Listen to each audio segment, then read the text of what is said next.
돈을 버는 다양한 방법, 재테크 기사와 돈 되는 정보로 투자의 기준을 제시해주는 재테크 노하우 머니쇼 시작합니다. 간밤 뉴욕 증시는 혼조세로 마감했죠. 네, 아무래도 변동성 큰 지난주 장세를 보냈고 또 네. 중요한 지표들을 앞두고 있다 보니까 장중 이렇게 등락폭이 좀 줄어들었습니다. 자, CPI 발표를 앞두고 또 중동 긴장감이 고조되면서 국제 유가가 많이 뛰었네요. 또 80달러 선까지 급등하면서 나스닥과 S&P 500은 소폭 상승했습니다만 다우는 하락 마감입니다. 자, 어제 우리 증시는 양시장 모두 상승 마감인데요. 네, 맞습니다. 이틀 연속 외국인이 순매수를 나타내는 모습이었고요. 코스피는 2,600선 회복이 됐고 코스닥도 1%대 오름세로 마무리가 됐습니다.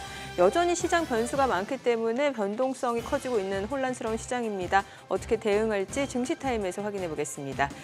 변동성 장세가 지금 이어지면서 또 상대적으로 금 같은 안전자산 수요는 오히려 늘고 있다고 하죠. 네, 그렇죠.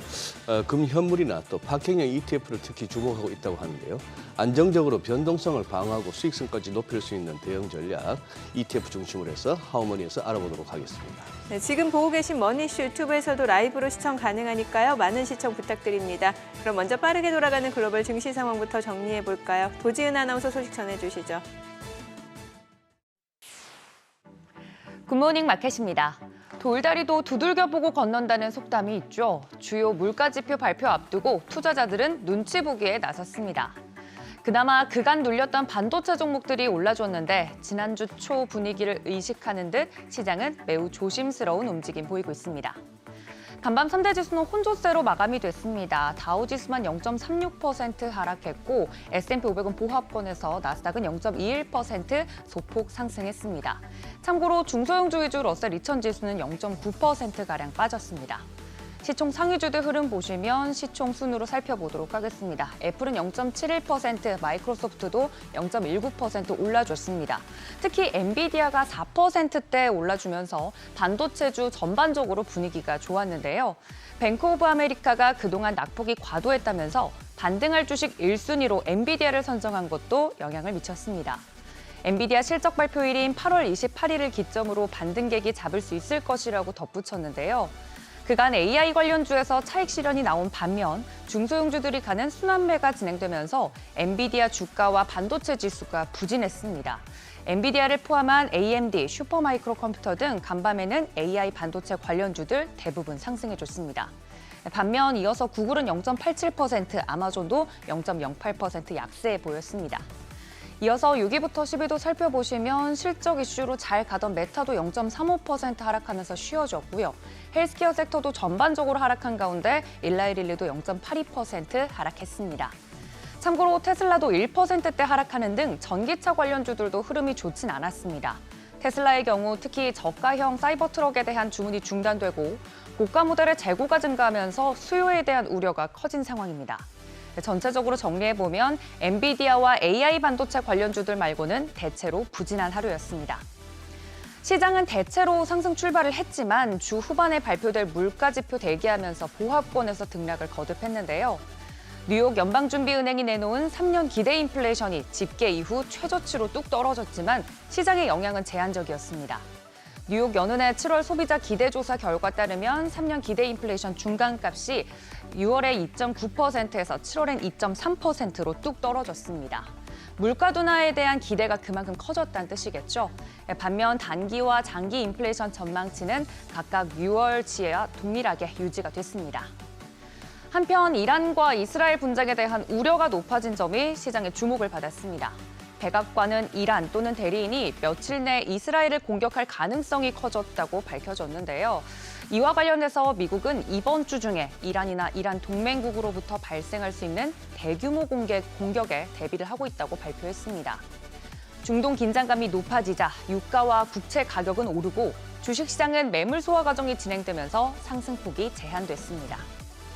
국제유가 살펴보시면 앞서 설명해 주신 것처럼 급등을 했습니다. WTI 배럴당 80달러 선에, 브렌트유도 배럴당 81달러 선에 마감이 됐습니다.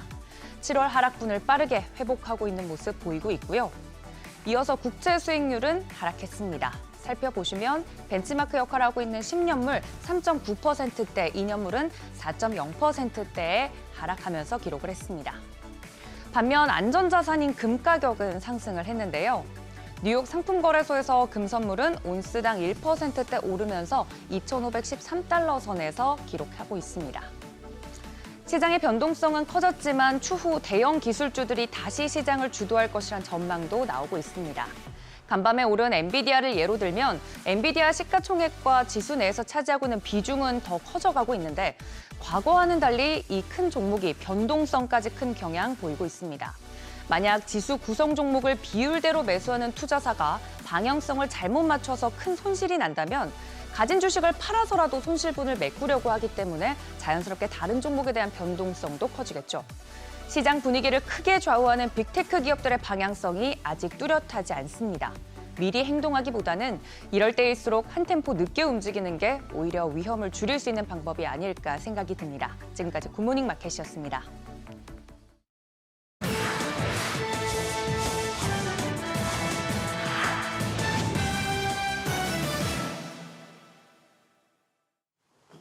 경기 침체를 피부로 느끼고 있다는 사람들이 늘고 있습니다. 전자결제업체 어펌의 설문조사 결과 미국인 5명 중 3명, 절반 이상이 미 경제가 이미 침체 상태에 놓여 있다고 답했는데요. 인플레이션과 치솟은 생활비를 가장 큰 이유로 꼽았습니다. 또 평균적으로 이미 지난해 3월부터 미국이 침체에 빠졌다고 여겼고요. 이 같은 상황이 내년 7월까지 이어질 것으로 내다봤습니다. 통상 성장률이 2개 분기 연속 마이너스를 나타낼 때 기술적 경기 침체라고 부르는데 미국의 1분기, 2분기 성장률이 플러스였다는 점을 고려하면 사실상 침체와는 거리가 다소 있는 상황이지만 다수의 미국인들은 고물가와 생활비 부담 탓에 체감상 이미 침체에 접어들었다고 여기고 있는 겁니다. 또 실제 팬데믹 이후 보복 소비로 화랑을 잃었던 미국의 여행업계는 둔화 조짐을 보이고 있는데요. 에어비앤비 등 주요 호텔, 여행 기업들의 최근 2분기 실적을 보면 공통적으로 미국 내 소비자들의 여가 수요가 고소득층, 저소득층 가릴 것 없이 모두 무기력해졌다고 지적했고요. 이들 기업의 실적 컨퍼런스 콜에서 부진이란 용어는 16차례나 등장하면서 무디스 애널리틱스의 수석 이코노미스트는 경제에 뚜렷한 하강이 있는 것은 아니지만 경계감이 커졌음을 느낀다라고 지적했습니다. 이렇게 미국뿐만 아니라 중국까지 쌍둥이 침체 공포가 확산하면서 원자재 시장이 직격탄을 맞았습니다. 미 헤지펀드는 지난달 30일부터 이달 6일까지 원유와 금속, 곡물 등 20개 원자재 선물 옵션에 15만 3천 개의 순매도 포지션을 취했는데요. 원자재 파생상품 시장이 순매수에서 순매도로 돌아선 건 2016년 이후 처음이고요. 순매도 규모도 2011년 이후 최대를 기록했습니다. 자본시장이 원자재 가격 하락에 베팅한 걸 볼 수 있는데요. 24개 원자재 가격을 추종하는 블룸버그 원자재 지수는 한 달 전과 비교해 5% 넘게 하락했고요. 같은 기간 구리는 11%, 철광석도 7% 가까이 내렸습니다. 무너져 내린 중국의 부동산 시장에 철강석과 알루미늄 등의 가격이 크게 미끄러졌고 여기에 실업률을 비롯한 경제 지표가 미국 경기 침체 공포를 불러오자 금속과 농산물 가격이 급락했다는 분석입니다. 중국 경제에 대한 비관론이 심화하면서 올해 외국인들의 중국에 대한 직접 투자가 사상 처음으로 마이너스가 될 전망입니다. 중국 국가외환관리국의 대외 직접 투자 부채는 지난 4월에서 6월 150억 달러 가까이 감소했는데요. 올해 상반기로 기간을 넓혀도 50억 달러 감소를 기록 중입니다. 이런 추세가 계속된다면 관련 통계가 집계된 1990년 이후 처음으로 올해 중국에 대한 외국인 직접 투자는 마이너스로 돌아서게 되는데요. 중국 상무부 자료에서도 올해 상반기 중국에 대한 신규 외국인 직접 투자는 2020년 팬데믹 이후 가장 낮은 수치를 기록하고 있는 걸 확인할 수 있습니다. 여러 이유 중에서도 부동산 경기 하락의 영향을 크게 받은 것으로 보이는데요. 신용평가사 피치 애널리스트들은 중국에서 가처분 소득 전망이 불확실해지고 주택가격 하락으로 자산도 축소되면서 비필수적인 지출을 줄이거나 가성비 제품만 찾는 쪽으로 소비 성향이 바뀌었다면서 이런 추세는 외식 부분을 넘어 의류와 화장품, 보석 등 주요 재량 소비재 쪽으로 확대됐다고 분석했습니다. 테슬라의 수장 머스크가 잠시 뒤인 우리 시간으로 오늘 오전 9시 트럼프와 소셜미디어 X에서 라이브 인터뷰에 나섭니다. 사전 질문 없이 아무런 주제 제한도 없이 진행된다며 재미 보장이란 문구를 넣어 이목을 끌고 있는데요. 이렇게 머스크는 두 팔 걷어 붙이고 트럼프를 지지하고 나섰는데 전기차 의무화를 폐지하고 보조금을 줄이겠다는 트럼프를 지지하는 이율배반적 행위로 테슬라 주주들은 고민에 빠졌습니다. 머스크의 자기 모순적 행태에 대해 머스크가 테슬라의 단기이익을 희생해 더 큰 목표를 추구하고 있다는 지적까지도 나오는데요. 리아이 대학의 앤드류 워드 교수는 인공지능에서 우주 탐사, 신경과학까지 다양한 분야에 투자한 머스크에게 테슬라는 최종 목표가 아니다라고 지적하면서 장기적 야망과 이익을 위해 머스크가 테슬라의 단기 이익의 일부를 희생할 수 있다고 경고했습니다. 머스크의 자기 모순, 주주들에게 풀기 힘든 딜레마가 됐습니다. 지금까지 글로벌 비즈였습니다. 어제장 이슈가 있었던 업종 살펴보는 기업 이슈 시간입니다. 어제 우리 시장은 미국에서 경기 침체 우려가 누그러지면서 연이틀 상승에 성공했는데요. 어떤 업종이 특히 강세를 보였는지 확인해 보겠습니다. AI 반도체에서 거품이 꺼지고 있는 것 아니냐는 우려가 나오고 있는 가운데 아직은 반도체 수요 강세가 이어지고 있는 것 같습니다. 일단 TSMC는 최근 7월 매출이 인공지능 칩 수요가 지속되면서 45% 증가했다고 밝히면서 월간 기준 최고 매출을 기록했는데요. 이로써 전 세계 반도체 생산을 담당하고 있는 TSMC가 수요보다는 공급에 어려움을 겪고 있다는 것을 확인시켜줬습니다. 또한 우리나라에서도 대만으로 수출하는 메모리 반도체 규모도 전년 동기 대비 225% 급등한 것으로 나왔습니다. 특히 이 중 대부분은 SK하이닉스가 TSMC에 공급하는 HBM 물량인 것으로 평가됐는데 양사가 차세대 HBM 기술 협력을 추진하고 있는 만큼 앞으로도 SK하이닉스가 TSMC에 납품하는 HBM 규모는 더 커질 것으로 전망되고 있습니다. 이 같은 기대감에 HBM 관련주를 중심으로 반도체주 전반이 상승했는데요. 미래반도체가 15.68%, PSK홀딩스가 6.84% 올랐고요. 한미반도체는 5.25% 뛰었습니다. 또 그 밖에 SK하이닉스가 3.21%, 삼성전자가 1.07% 상승 마감했습니다. 전기차 화재 사건이 잇따라 발생하면서 2차 전지 소재 부문에서 강세가 두드러지게 나타나고 있습니다. 최근 전기차 업계에서 가장 큰 현안은 전기차 포비아를 잠재우는 것인데요. 정부에서도 이에 대응하기 위해 대책 마련에 들어섰습니다. 어제 정부는 긴급회의를 열어 전기차 화재를 줄일 수 있는 대안에 대해 공유했다고 합니다. 다음 달 초쯤 전기차 종합대책이 나올 예정인데 일단 지상 전기차 충전시설 설치 유도 방안과 배터리 제조사 공개 여부가 논의 대상이라고 합니다. 또 오늘도 차관급 전기차 안전점검회의가 열릴 텐데요. 이렇게 전기차 화재 공포가 확산되면서 전기차 화재에 강한 기술력을 가지고 있는 2차 전지 소재 업체들이 주목을 받고 있습니다. 국내 유일 배터리 내화격벽 제조사인 이닉스가 상한가까지 직행했고요. 전기차 화재 보호막 관련 기업인 3기 EV에도 상한가에 거래됐습니다. 이어서 나노템이 16.36%, 신성 ST도 11.59% 뛰었습니다. 한동안 조정을 겪던 의료 AI주가 오랜만에 반등세를 보였습니다. 최근 국내 의료 AI주가 공통적으로 미국 시장 진출을 본격화하고 있는 와중에 의미 있는 반등이 나와줬는데요. 우선 JLK는 뇌 MR 영상 분석 솔루션에 미국 FDA 인허가 신청을 완료했다고 어제 밝혔습니다.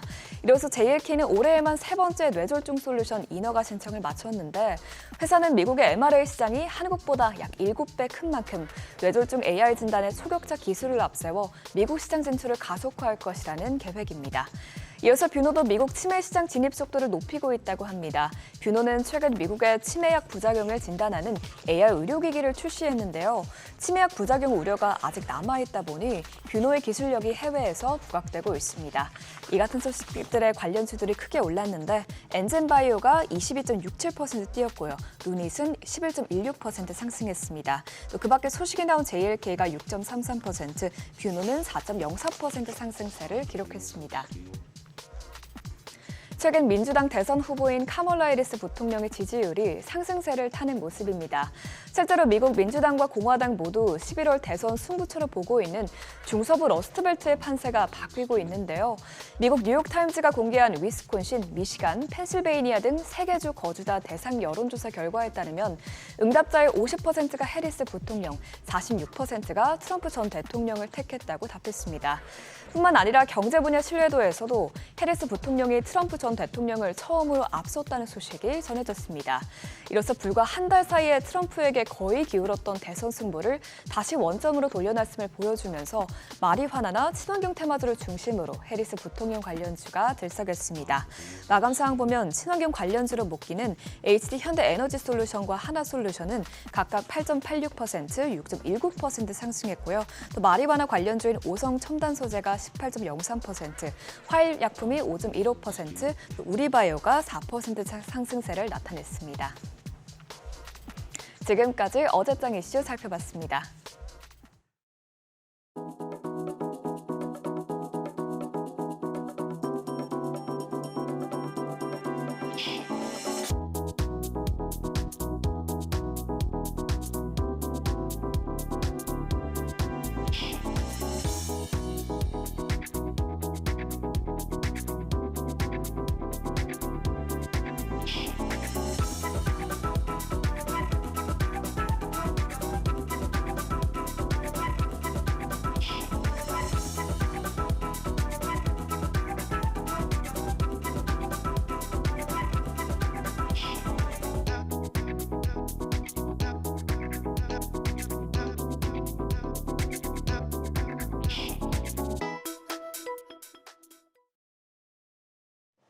어제도 양시장은 올랐습니다. 우리 시장 딱 여름철 날씨 같습니다.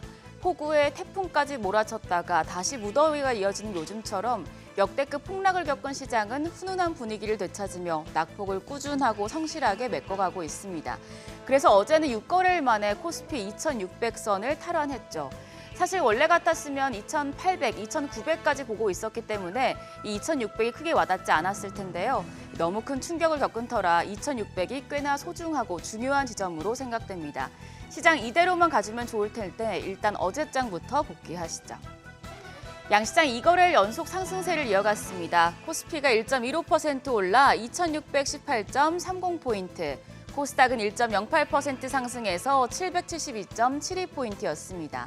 이로써 지난주 월요일 급락분의 75% 정도까지는 다시 올라왔는데요.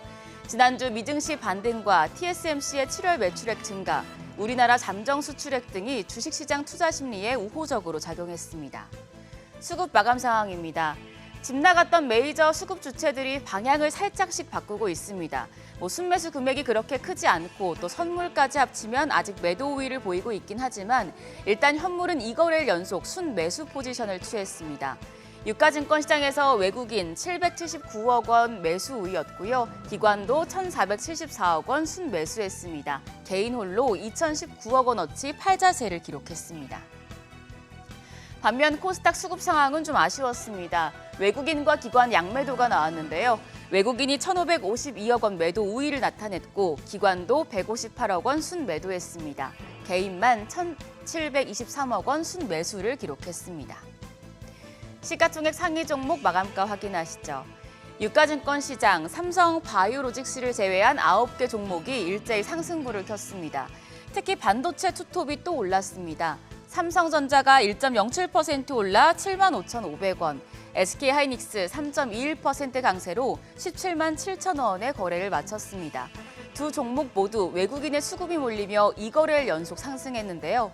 이번 달 1일부터 10일까지 수출액 잠정치 내 반도체 수출액 호조가 수심 회복에 기여한 것으로 판단됩니다. 또 2차 전지 대표주인 LG에너지솔루션, 어제 열린 정부의 배터리 대책 회의 영향으로 2% 넘게 상승했습니다. 그 밖에 셀트리온도 2% 넘는 오름세를 기록했습니다. 코스닥 시장에서는 종목별 희비가 엇갈렸습니다. 에코프로비엠이 급등 후에 0.45% 추가 상승에 성공했지만 에코프로는 0.55% 빠졌습니다.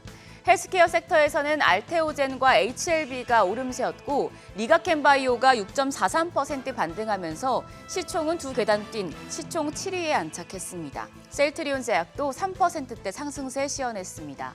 반면에 삼천당 제약과 휴젤이 2%대 조정을 받았고 클래시스도 1% 가까이 반락했습니다. 환율은 다시 올랐습니다. 정규장 마감 시간 기준으로 7원 40전 올라서 1,372원의 거래를 마쳤습니다. 엔화와 위안화 같은 주요 아시아 통화 약세에 연동되면서 낙폭을 다시 되돌렸는데요. 이후에 외환시장 마감 시간에는 1,369원까지 다시 떨어졌었습니다. 역외환율 같은 경우에는 1,370원으로 비슷한 수준이었는데요. 오늘 외환시장 잔잔하게 출발할 가능성이 크겠습니다.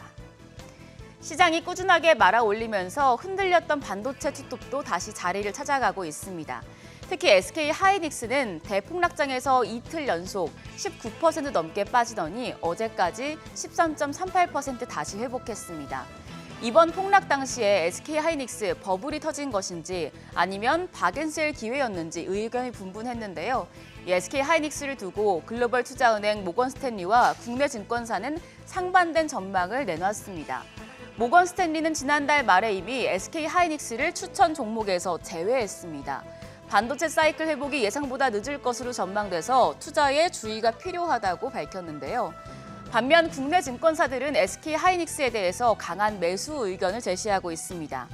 KB증권은 주가가 절대적인 저평가 국면에 진입했고 향후 2년간 연간 영업이익이 역대 최대 실적을 경신할 것이라며 투자 의견 매수와 목표 주가 28만 원을 유지했습니다. DB금융투자도 SK하이닉스에 대해서 메모리 호황기가 유지되며 2025년 증익이 지속될 것이라며 투자 의견 매수와 목표 주가 30만 원을 유지했습니다.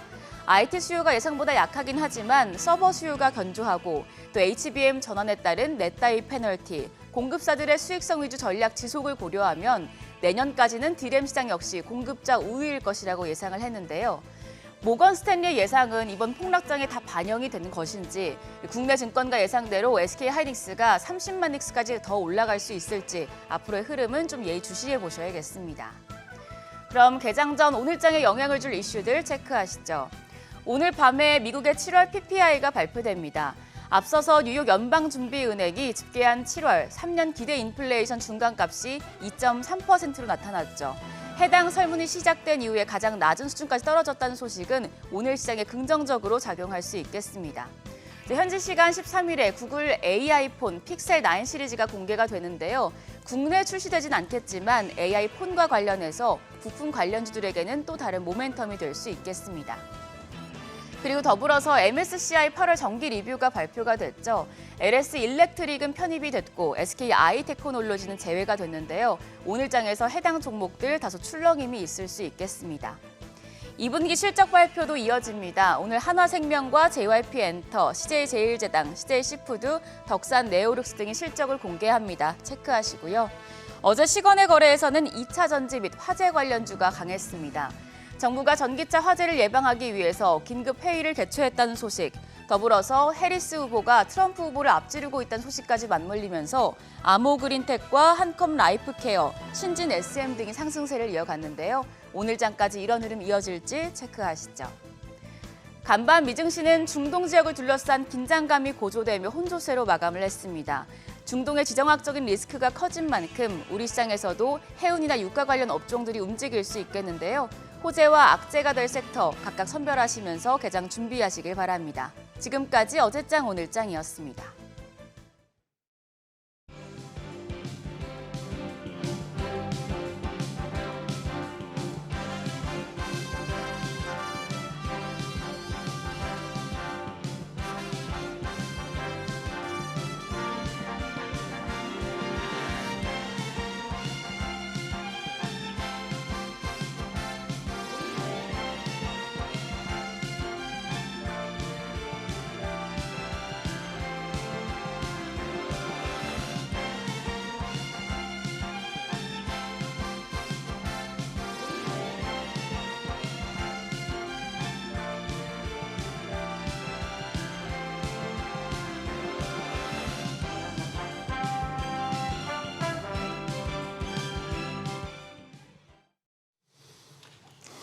현재 시간 8시 24분 향해 갑니다. 지금 보고 계신 머니쇼 유튜브에서도 라이브로 시청 가능하니까요. 많은 시청 부탁드립니다. 그리고 다양한 정보 원하시는 분들은 카카오톡 채널에서 크존 검색하셔서 친구 추가하시기 바랍니다. 간밤 뉴욕 증시 보니까 일단 혼조세로 마무리가 됐는데 이번 주 또 CPI, PPI 발표 앞두고 있는 상황이고 네. 여기도 소매 판매도 많이 주목하고 있는데 이게 만약 지표가 좀 부진하게 나오면 경기 침체 이슈가 다시 한번 또 불거질 수도 있지 않을까라는 또 우려도 있죠. 그렇죠. 예. 예. 어제 나스닥 같은 경우는 엔비디아가 지수를 갖다가 이렇게 끌어올렸습니다만 다우는 보잉이나 시스코 이런 것들이 또 이렇게 낙폭이 크다 보니까 내리고요. 러셀이 또 이제 러셀 2000이 또 그거 하니까 다시 또 이제 우리가 8월 5일 이후에 한바탕 일주일 네. 정도 겪었던 그 쓰나미는 일단 잔잔해진 느낌입니다만 아무래도 지금 정민앵커 말씀하신 그 주요 지표들이 있고 또 중동에서 살살 또 신경 쓰이는 뉴스들이 나오니까. 뭐 지금 24시간 안에 이란이 이스라엘을 보복할 가능성이 네. 있다. 이러니까 유가가 또 출렁이야. 그러네요. 예. 그때 2016년부터 그 트럼프가 대통령 되던 그 당시 네네. 선거 때는 온통 러시아 얘기만 외신에서 보이더니만 네.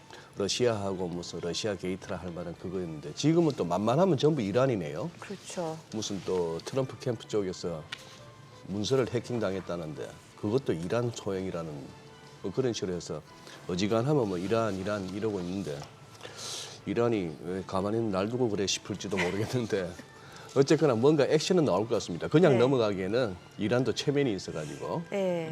그런데 그걸 어떻게 이제 시장에 소화해낼지 지금 지금 원자재 얘기도 나오고 했습니다만 그러게 뭐 원자재 오. 가격이 지금 헤지펀드에서 예. 순매도 포지션으로 돌아섰다라고 하니까 예. 이것도 어떻게 봐야 될지도 궁금하네요. 또 어떻게 보면 이 정도 우리가 또 관심을 끌 만큼 또 보도가 될 만큼 했으면 뭐 원자재가 빠질 만큼 빠졌나 싶기도 하고 뭐 그런 생각도 가져보는데 오늘은 글쎄요 운전 조금 우리 국내 섹터나 종목 쪽으로 한번 좀 집중해 볼까 싶은 날이긴 한데. 네, 매크로가 많은 영향을 주긴 합니다만 또 그래요. 이럴 때일수록 네.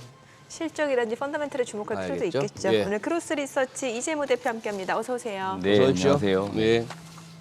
뉴욕 증시 리뷰 간단하게 먼저 해볼까요? 네, 일단 예. 뭐 미국도 그렇고 우리나라도 그렇고 이제 그 지난주 급락 이후에 좀 계속 반등하는 모습이 나오고 네. 있는데 이제 네. 그 반등의 이제 탄력도도 조금씩 떨어지고 있다는 건 이제 좀 눈에 보이실 겁니다. 이제 어느 정도 낙폭이 처음 있었을 때는 아무래도 뭐 우려감이라든지 이런 것들이 이제 한꺼번에 몰리면서 이제 매도가 이제 집중됐었는데 그 위에 또 시장은 다시 또 이성을 찾기 마련이거든요. 그러다 보니까 이제 너무 좀 과했다 이런 인식 속에 저가 매수가 좀 있었고 점점 이제 그 시간이 지나면 지날수록 반등이 조금씩 나오는 것 같지만 그 반등의 탄력도는 역시나 이제 떨어질 수밖에 없는 거죠. 그래서 일단 뭐 지금 분위기는 제가 봤을 때는 이제 우리나라도 그렇고 대체 이제 관망을 좀 하겠다는 좀 인식이 있을 겁니다. 뭐 관망한다는 것들은 앞서 우리 이정민 앵커 방금 말씀해 주신 것처럼 그 CPI라든지 소매 판매 이제 직접적으로 이제 우리 뭐 소위 말하는 이제 물가라든지 가장 네. 뭐 좀 중요시했던 이런 지표들이 나오니까 이런 하나하나 이제 지표에 좀 관심을 둘 것 같고요. 이제 이런 게 또 시장 분위기를 만들어 가는 거기 때문에 이제 그걸 좀 하나씩 이제 좀 짚고 넘어가겠다 이런 분위기가 지금 만들어지고 있는 겁니다. 그렇기 때문에 나스닥, 뭐 S&P 500 거의 보합 정도에 뭐 마감됐다 이렇게 보시면 될 것 같고요. 아마 이제 이게 국내 증시에도 이제 비슷하게 영향을 이제 미칠 것 같습니다. 어제는 그래도 지수가 좀 비교적 많이 오른 편이었는데 오늘은 제 개인적인 느낌으로 봤을 때는 약간 약보합이나 약세 정도 마감을 하지 않을까 보고 있거든요. 그렇기 때문에 오늘 시장 좀 볼 때 그걸 참고하시면 좋을 것 같고요. 개별 종목별로 보시면 일부 그래도 좀 오른 기업들이 있습니다. 네네. 스타벅스 같은 경우에 한 플러스 2% 정도 이제 오른 모습이 나왔는데 행동주의 쪽 이 펀드에서 뭔가 움직임이 있는 것 같습니다. 그래서 이제 그런 쪽 이슈로 인해서 플러스 2.58% 정도 상승 마감한 것으로 보이고 그다음 반도체에 관련된 기업들이 일부 올랐는데 슈퍼 마이크로 컴퓨터가 6.33, 그다음에 엔비디아가 이제 한 4% 올랐는데 또 엔비디아가 오른 만큼 또 국내 SK 하이닉스가 오른지도 볼 필요는 있을 것 같아요. 그래서 계속 요새 최근에 동조화에서 움직였기 때문에 오른 만큼 또 같이 오르는지 한번 좀 시장을 보실 때 좀 참고하시면 될 것 같습니다. 네, 엔비디아 또 8월 28일 실적 발표 앞두고 있잖아요. 네, 맞습니다. 예. 지금 뭐 실적이 나오기도 전에 최근에 주가가 한번 좀 출렁이 네, 있었고 AI와 관련된 이제 노이즈가 많이 발생됐잖아요. 예. 지금 투자는 뭐 활발하게 이루어지고 있는데 실제로 이제 수익성이 있겠느냐. 사실 이거는 가장 최전방의 이제 기업들의 이야기들이거든요. 그러니까 아마존, 뭐 MS 이런 지금 인공지능 활용하겠다고 투자가 이루어진 쪽에서는 사실 지금 투자 단계이기 때문에 수익성을 낼 수 있는 건 아니고요. 실제 여기에 이제 납품을 하는 이제 제품을 납품하는 업체들은 실제로 지금 실적이 잘 나오죠. 대표적인 게 바로 미국 쪽은 엔비디아였고 또 엔비디아의 그 반도체를 납품했던 국내 이제 하이닉스는 사실 수익성이 좋았잖아요. 그래서 실제로 우리나라 기업들은 돈을 벌고 있기 때문에 마찬가지로 미국 쪽에서 엔비디아 돈을 벌고 있었기 때문에 실적 비율 잘 나올 것으로 보이고 결국 또 향후에 가이던스를 얼마나 좀 좋게 제시해 주느냐 이거인 것 같습니다. 시장이 지금 우려하는 만큼 향후에 뭐 투자가 좀 준다든지 뭐 이렇게 될 경우 실제로 엔비디아의 어떤 향후 가이던스도 전망 자체가 안 좋을 수 있기 때문에 이 가이던스 자체를 좀 어떻게 제시하느냐 이게 좀 중요해 보입니다. 어쨌거나 뭐 지금 뭐 PPI 먼저 CPI 그런 순서로 나오는데 이게 시장 예상보다 높은 게 좋아요, 낮은 게 좋아요, 이 대표님. 최근 들어서는 뭐 시장이 지표에 따라 반응하는 게 그때그때 달라가지고 네. 지금 어떻게 보세요? 요새는 뭐 소위 말하는 이제 안 좋은 건 안 좋은 걸로 인식을 하고 있고, 예, 좋은 건 좋은 걸 인식하고 예, 있으니까 예. 사실 이게 정상인 거거든요. 그게 예, 이게 원래 정상인 거거든요. 네네. 그렇기 때문에 이제 숫자가 어떻게 나오냐도 관심사이지만 저도 지금 헷갈리고 계속 고민하는 게 이 시장이 어떻게 해석을 할까요? 예. 그죠. 그러니까 사후적일 것 같습니다. 제 생각에. 사후적으로 예. 예. 저는 그래서- 특히 소매 판매 지표가 굉장히 이번에 중요하지 않을까 싶은 게 맞아요. 왜냐하면 지난주 이미 경기 침체 이슈가 시장을 크게 흔들었잖아요. 한번 흔들었기 때문에. 예, 그러니까 이번에 소매 판매가 좀 부진하게 나오면 이거 진짜 수요 둔화 때문에 그런 거 아니냐, 경기 침체 아니냐라는 얘기가 나올 법하잖아요. 아무래도 그렇겠죠. 예. 지금은 보니까 소매 판매 부진하다고 연준이 금리 빨리 내려줄 거야 하는 이제 그 논리는 이제 안 통하는 것 같고 그러니까 예. 뭔가 연준의 9월 금리 인하는 따놓은 당상 같고 그 금리 인하 따놓은 당상에서 조금 좋다면 더 주식은 좋을 거다 이런 분위기인데 네. 아무래도 물가 지표는 지금 예상이 그러네요. 그래도 전월비 CPI가 전월비 마이너스 0.1이 지난달이었고 그런데 지금 이제 이 시장 예상은 0.2%. 네. 전년비로는 그냥 지난달하고 같은 3.0 이렇게 보고 있는데 이거보다 높게 나오면은 조금 더 주춤하겠네. 차라리 예상 정도로 나와주는 게 좋겠고 제일 좋은 건 부합하는 거겠죠. 그냥 예상에 부합하는 정도. 네. 그게 그리고 제일 이제 사후적 해석이 좀 잘 돼서 예. 뭐 경기 침체까지는 아니다.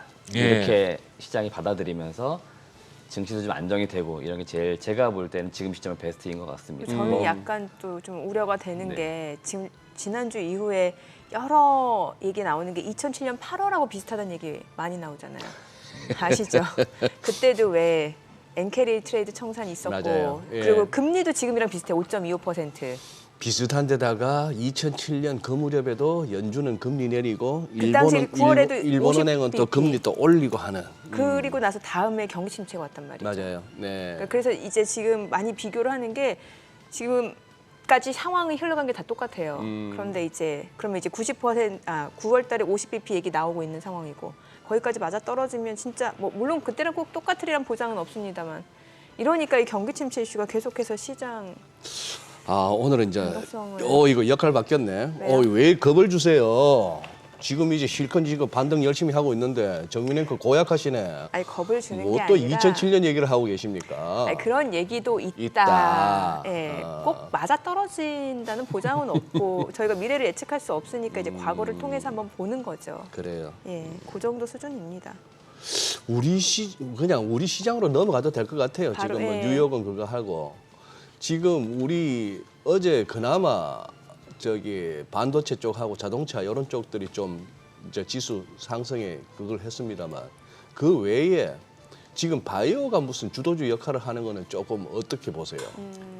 제가 이제 지난주 네. 일주일 지난주 방송 나와서 말씀드렸지만 제가 이제 굉장히 헷갈리다라는 이제 표현을 헷갈리다. 썼거든요. 결국에는 이제 잘 모른다라고 제가 말씀드렸던 네. 것 같은데 왜 그러냐면은 지금 이제 일단은 올해 뭐 상반기 이제 소위 말하는 우리나라에서는 주도 업종은 제가 이제 볼 때는 반도체였는데 네. 예. 반도체가 지금 주도주를 이제 뺏길 시점은 절대 아니란 말이죠. 그러니까 아직도 반도체는 더 이제 갈 거란 말이에요. 네. 그러니까 간단히 얘기는 이게 실적은 더 좋아진다고 보시면 되는 거죠. 그리고 지금 아직도 호황기 제가 볼 때는 초기 정도이기 때문에 이게 제가 볼 때는 올해 한 연말 뭐 내년 초까지는 그래도 이어진다라고 보고 있거든요. 네. 이 상태에서 갑자기 경기 침체 이슈가 나오면서 이제 소위 말하는 성장주 대표적인 네. 이제 바이오 쪽이 예. 이제 지금 많이 올라오고 강세를 띠고 있거든요. 예. 근데 이 분위기가 사실 언제 나타났냐면 7월부터 그 전조 증세는 있었습니다. 네. 제가 7월부터. 2주 전에도 말씀드렸지만 국내에서는 삼성 바이오로직스가 느닷없이 한 달 사이에 느닷없이. 20% 이상 올라왔었고 셀트리온 그룹주도 네, 셀트리온도 마찬가지입니다. 그렇게 상반기 내내 좋다 해도 주가 반응이 없다가 7월 달에 갑자기 한 달 사이에 네. 거의 한 6개월치 다 몰아서 올라오듯이 올라왔거든요. 예. 그러니까 바이오가 강했는데 최근 증시 밀릴 때도 그 종목들이 그렇게 많이 안 빠졌거든요. 그리고 또 반등 나오는 거에서도 또 힘을 씁니다. 네. 그리고 어제도 이제 2위와 뭐 다르긴 하겠지만 전체적으로는 폭넓게는 다른 바이오 스몰캡도 같이 올라와요. 그렇더라고요. 그러니까 이게 지금 시장의 자금이 분명히 이쪽으로 들어가고 있다는 거거든요. 그러니까 시장에서 지금 경기 침체냐 아니냐 이거를 지금 이제 떠나서 자금의 이동이 조금씩 나타나고 있는 건지는 저도 지금 볼 필요 있는 거고, 개인적으로는 결국에는 이제 금리를 내린다 놓고 보면은 바이오가 약하지는 않을 것 같습니다. 그러면은 뭐 시장 전체를 주도하지 않는다 하더라도 바이오 섹터만 놓고 볼 때는 좀 강한 이제 그런 네. 흐름이 하반기에 나오지 않을까라고 내심 지금 보고 있어서 저도 개인적으로 하반기에 좀 바이오주 중에 좀 유망한 기업들 계속 찾고 있거든요. 예, 그래서 그 종목군들 중에서 좀 유망한 기업들을 여러분들이 지금 시점에서는 좀 찾아볼 필요는 있다라고 좀 말씀을 드리고 싶습니다.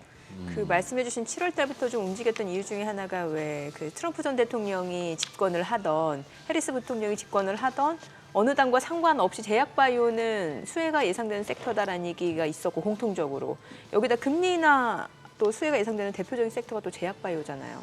맞습니다. 예. 일단 트럼프가 일단 될 경우 확실하게 그 바이오 섹터는 저는 강할 거라고 보고 있고요. 네네. 강할 것이다. 네네. 그 다음에 우리나라 바이오 기업도 우리나라? 마찬가지로 예, 어. 수혜를 보는 입장인 것 같고, 왜냐하면 계속적으로 지금 그 중국을 이제 때리고 있지 않습니까? 예. 그렇기 때문에 여기서 반사 수혜를 보는 대표적인 기업이 이제 우리나라라고 보거든요. 그래서 그 흐름 상반기에도 좀 일부 있었습니다. 특히 이제 CMO 업체들, 삼성 바이오로직스라든지 국내에서는 중소기업 중에 제가 소개도 시켜드렸지만 바이넥스라는 기업들, 이런 기업들이 저도 실제로 그 이슈가 있을까 해가지고 직접 제가 갔던 거거든요. 탐방했던 거거든요. 그러니까 실제 수혜가 있긴 있습니다. 그렇기 때문에 확실하게 트럼프가 될 경우에는 국내 바이오 섹터는 좀 수혜를 보지 않을까 보고 있고요. 금리 인하는 뭐 당연하다라고 보고 있습니다. 제가 이제 금리 인하의 어떤 수혜로 바이오 섹터를 보고 있긴 한데, 여러분들이 바이오 섹터가 그러면 다 수혜 본다고 해서 무조건 아무 종목이나 사면 되는 거냐? 그렇진 않다는 겁니다. 결국 바이오가 왜 수혜를 보는지 우리가 생각해 봐야 되는 거죠. 바이오 기업은 대표적인 연구 개발이 좀 많이 이루어지는 산업이잖아요. 예, 예. 그러니까 초기에 자금이 많이 들어가죠. 예. 그리고 매출은 없잖아요. 사실 또 실적만 볼 것 같으면 좀 불안불안하죠. 네, 그렇죠. 실적으로 사실 낼 수 없는 사실 산업군이잖아요. 예. 그 사업의 특성상. 그럼 초기에 막대한 연구 개발비, 돈이 들어가는데 결국 이게 자기가 돈이 있으면 관계없지만 대부분의 기업들은 자금을 외부에 조달을 합니다. 그리고 결국 돈을 어디선가 끌어온다는 거기 때문에 돈을 빌려온다는 건 제일 쉬운 건 빌려오는 거기 때문에 결국 금리가 좀 낮을 때 돈을 많이 빌려오거나 한다는 거죠. 그렇기 때문에 돈을 빌려와서 연구개발 들어가긴 할 건데 결국 이 연구개발하게 된 이 파이프라인이 좋은 기업들을 봐야 된다는 거죠. 그러니까 기존에 전통적으로 좀 파이프라인이 좀 강했던 신약 바이오테크 업체들 주목한 게 맞다라고 보는 거고요. 또 한 가지는 안정성 측면에서는 제가 CMO 업체를 많이 보라 말씀드린 이유가 뭐냐면 예. 이 CMO 업체들은 특히 이제 바이넥스를 예를 들어드리면은 중소 신약을 개발하는 업체들이 좀 활발하게 연구 개발할 때 약을 소량으로 만들어 주거든요. 소량으로. 예. 소량으로 다품종 많이 만들어요. 예. 그러면 많은 중소 바이오 기업들은 삼성 바이오로직스를 두드릴 수가 없습니다. 삼성 바이오로직스는 소품종을 많이 생산하거든요. 그러니까 특정 기업군의 제품, 약을 많이 생산하거든요. 네. 예. 그러면은 이런 작은 업체들은 삼성 바이오로직스를 쫓아가도 문을 열어주지 않으니까 작은 기업을 쫓아오기 마련이거든요. 그러면 국내 중소 이제 CMO 업체, 바이넥스 이런 기업들이 대표적 수혜를 본다라고 보시면 될 것 같고, 결국 이렇게 수요가 늘면은 증설을 또 하기 마련이에요. 그러면 또 증설을 하는 기업들이 있는데 대표적인 게 국내에서 ST팜 이런 기업들이 지금 올리고 핵산 치료제 이런 게 희귀 치료제의 그 원료 의약 프로세스이거든요. 이거 지금 증설을 하고 있는데 최근에는 뭐 금리가 높거나 이러면 증설 좀 중단을 하거나 그럴 수 있거든요. 그러면은 다시 금리가 내려가게 되면은 자금 조달이 쉬워지니까 자금을 조달해서 증설을 하고 이런 스케줄이 나오는 거죠. 그러면 이런 기업들은 실제로 수혜를 보고 매출도 나오거든요. 이익도 나오고. 그럼 안정성 측면에서 이런 기업들을 좀 우리가 볼 필요는 있다고 말씀드리는 겁니다. 지금 이재모 대표께서 바이넥스를 언급하셔가지고 한번 차트를 보니 야, 바이오 특유의 주가 흐름이네요. 한번 쫙 시세가 났다가 네네. 꺾이면 또 그냥 원위치. 그러고 또 약간 세월 보냈다 또 한번 폭발적으로 튀었다가 또 원위치. 이번에도 다시 또 최근 들어서 그러네. 작년 말부터 움직여가지고 한 3배 가까이 벌써 올라버렸네요. 저점 대비. 최근에 강하게 오르는 것들은 이제 그 계속 CMO 이제 중소 CMO 업체 중에 그 네. 중국의 이제 업체들을 못 쓰게 하고 네. 다른 여타 국가들의 업체들을 쓰게 미국이 계속 하고 있기 때문에 오. 이 아시아권 내에서 소위 말하는 저 공장을 가지고 있는 기업이 생각보다 많지는 않다라고 합니다. 예. 그 중에 하나가 이제 바이넥스라고 하더라고요. 음. 아까 말씀드렸지만 대형 기업들, 큰 기업들은 다 어디로 가냐면 삼성 바이오로직스나 큰 회사로 간다는 거죠. 네. 작은 기업들 같은 경우에는 이런 바이넥스 같은 중소 이제 CM 업체를 찾는다 하더라고요. 이게 이제 업계 또 트렌드 저기 관례이기 때문에 그런 측면에서 바이넥스가 뭐 올해부터 계속 수혜를 본다라고 지금 이야기가 나오고 있는 겁니다. 네. 한 번씩 이렇게 참 이 뭡니까 말도 많고 탈도 많았던 종목인데 어제 갑자기 또 상한가가 신풍제하고 뭐가 있었습니까? 재료가 개별 뭐 기업 공시가 있었던 것 그러니까 같은데. 뇌졸중 치료제 네, 증상. 원래 기존에 했던 이제 그 파이프라인들이 일부 있었잖아요. 네. 그러다가 사실 주목을 받은 건 이제 코로나 시기에 이제 코로나 이제 치료제 개발을 한다라고 해서 주목을 받았던 건데. 코로나 치료제. 네네네. 그 당시에죠. 그 당시에. 그 당시에. 네, 이제 그 당시라고 얘기가 2020년, 21년 네. 요때죠. 예. 이때 엄청 사실 인기를 끌었던 건데 예. 결론적으로 이제 코로나가 종식이 되면서 예. 그 약을 개발하던 업체들의 주가들은 다 이제 나락으로 떨어졌죠. 좋던 기업이 아니던. 근데 이제 그 기업들이 사실 그것만 있었던 건 아니고 네. 기존에 파이프라인도 일부 있었잖아요. 예. 그것들에 대한 어떤 이슈가 있었는데 제가 볼 때는 저 이슈도 있지만 최근에 이제 코로나도 재확산되는 분위기 막 가면서 일부 좀 시장의 자금이 좀 몰렸던 것으로 보이고요. 그리고 지난주 특히 이제 이쪽 업종이 강했는데 시장의 자금이 갈 데가 없는 거예요. 테마군도 만만치 않았고. 갈 데가 없다. 네. 그러다 보니까 저쪽이 좀 몰렸습니다. 그래서 제가 저 종목들이 좀 시장이 반등 나올 때 빠질 줄 알았는데 그렇다고 또 빠지지도 않았습니다. 그렇기 때문에 당분간은 좀 뭐 당분간이라고 얘기하면 뭐 길어야 한 달 정도 뭐 이 정도 지금 시장이 약간 변동을 주는 구간에서는 특정 하나의 좀 테마군이 될 것 같습니다. 수급이 몰리는 그러니까 장소, 자리처럼. 네. 그래서 지금 개별 기업의 이슈는 좀 있긴 했었어도 제가 볼 때는 개별 기업 이슈로 저렇게까지 강하지 않을 것 같고 그리고 코로나 이슈도 좀 일부 좀 한몫을 하고 있다. 요즘 시장 트렌드상 그렇게 좀 말씀드리고 싶습니다. 네. 간밤에 이제 엔비디아 주가가 4% 올랐고 지금 오늘 호가 보니까 이제 삼성전자, SK하이닉스도 상승 출발 예상되는데 어제 보면은 왜 반도체 섹터 뭐 온디바이스 AI, 뉴로모피 다 올라가다가 오후 들어서 또 보니까 좀 물량들이 나오면서 좀 상승폭이 좀 제한되는 모습이었거든요. 네. 반도체 섹터는 어떤 전략이 좋은 거예요, 지금? 일단 삼성전자 하이닉스는 저는 조정시 매수라는 관점 지금도 조정시 유지가 된다고 봅니다. 그러니까 추세는 무너졌다 하더라도 다시 좀 살아서 올라올 것 같습니다. 그래서 지금 가격이 떨어졌을 때 그 다음에 이제 시장이 완만하게 이제 반등해 줄 때가 제가 볼 때 오히려 매수 기회 같습니다. 제가 지난주 2주 전에 말씀드렸고 지난주 말씀드린 것 같은데 조정시 매수인데 떨어질 때 매수는 아닌 것 같아요. 그러니까 떨어지는 칼날을 받을 필요는 없고요. 반등하는 구간에 매수해야 되는데 지금 일단 한 번은 내려갔다 올라오고 있기 때문에 바닥은 1차전 한번 찍었다라고 평가가 되시면은 판단되시면은 지금은 좀 담아둘 필요 있을 것 같고요. 이익이 결국 증가를 합니다. 그리고 HBM뿐만 아니고 레거시 반도체도 지금 이익이 돌아서고 있고 2분기에도 확인됐지만 낸드도 지금 이익이 돌아서고 있고 증가가 되고 있기 때문에 전반적으로 이 반도체는 이익이 여전히 이제 위로 올라가는 그런 사이클입니다. 그래서 하이닉스 기준 놓고 볼 때 올해 대략 20조 전망인데 내년도 30조. 그러니까 이익은 더 증가되기 때문에 기업 이익이 증가가 되는 만큼 저는 주가는 더 갈 수 있다라고 보기 때문에 지금은 하이닉스 기준 놓고 볼 때 뭐 10만 원대 중후반이니까 사볼만 하다라고 말씀드리겠고요. 밸류에이션 이야기 나오고 있는데요. 내년도 밸류, 그러니까 내년도 이익 전망으로 놓고 보고 지금 이제 시가총액 놓고 보면은 하이닉스가 이제 PE 한 7배, 8배 나옵니다. 그러니까 고밸류는 아니라는 거예요. 지금 시점에서는. 그래서 주가는 그렇게 과하게 비싼 건 아니다. 이렇게 이제 말씀드리고 싶습니다. 그래서 하이닉스, 삼성전자는 좀 담을 필요 있겠다라고 말씀드리겠고요. 삼성전자는 시장 무너질 때 그래도 다행인 거는 7만 원대는 잘 지켰습니다. 우리가 7만 원대까지 올라올 때 굉장히 힘들었는데 떨어질 땐 7만 원대 잘 지켰다라고 봐요. 그래서 삼성전자는 7만 원대 잘 지킨 만큼 다시 8만 원, 이제 9만 원 가는 흐름은 나올 거다라고 좀 말씀을 좀 드리고 싶어요. 그래서 이렇게 보시면 될 것 같고 테마군으로 올라왔던 종목들이죠. 연초부터 해서 HBM이든 CXL이든 뉴로모픽이든 좀 강하게 올라왔던 쪽은 저는 좀 비싸다는 얘기를 분명히 드렸어요. 그래서 이쪽은 저는 떨어진다 하더라도 매수에 대한 의견을 드리고 싶지는 않습니다. 그러니까 이쪽은 좀 여전히 주의는 필요하다고 말씀드리고 싶어요. 한미 반도체는 어때요? 엔비디아 밸류체인이고 사실 본딩 업체 중에서는 그래도 가장 대장주고 주가 네. 보면은 6월 달 한 19만 원 넘어섰는데 최근에 10만 원 선까지 내려오니까 막 네. 저가면서 들어오더라고요. 좀 매력적으로 보일 수 있거든요. 여전히 장비 기술은 상당히 매력적이지만 저는 그 10만 원을 넘어서 특히 5만 원대도 말씀드렸던 것 같아요. 네?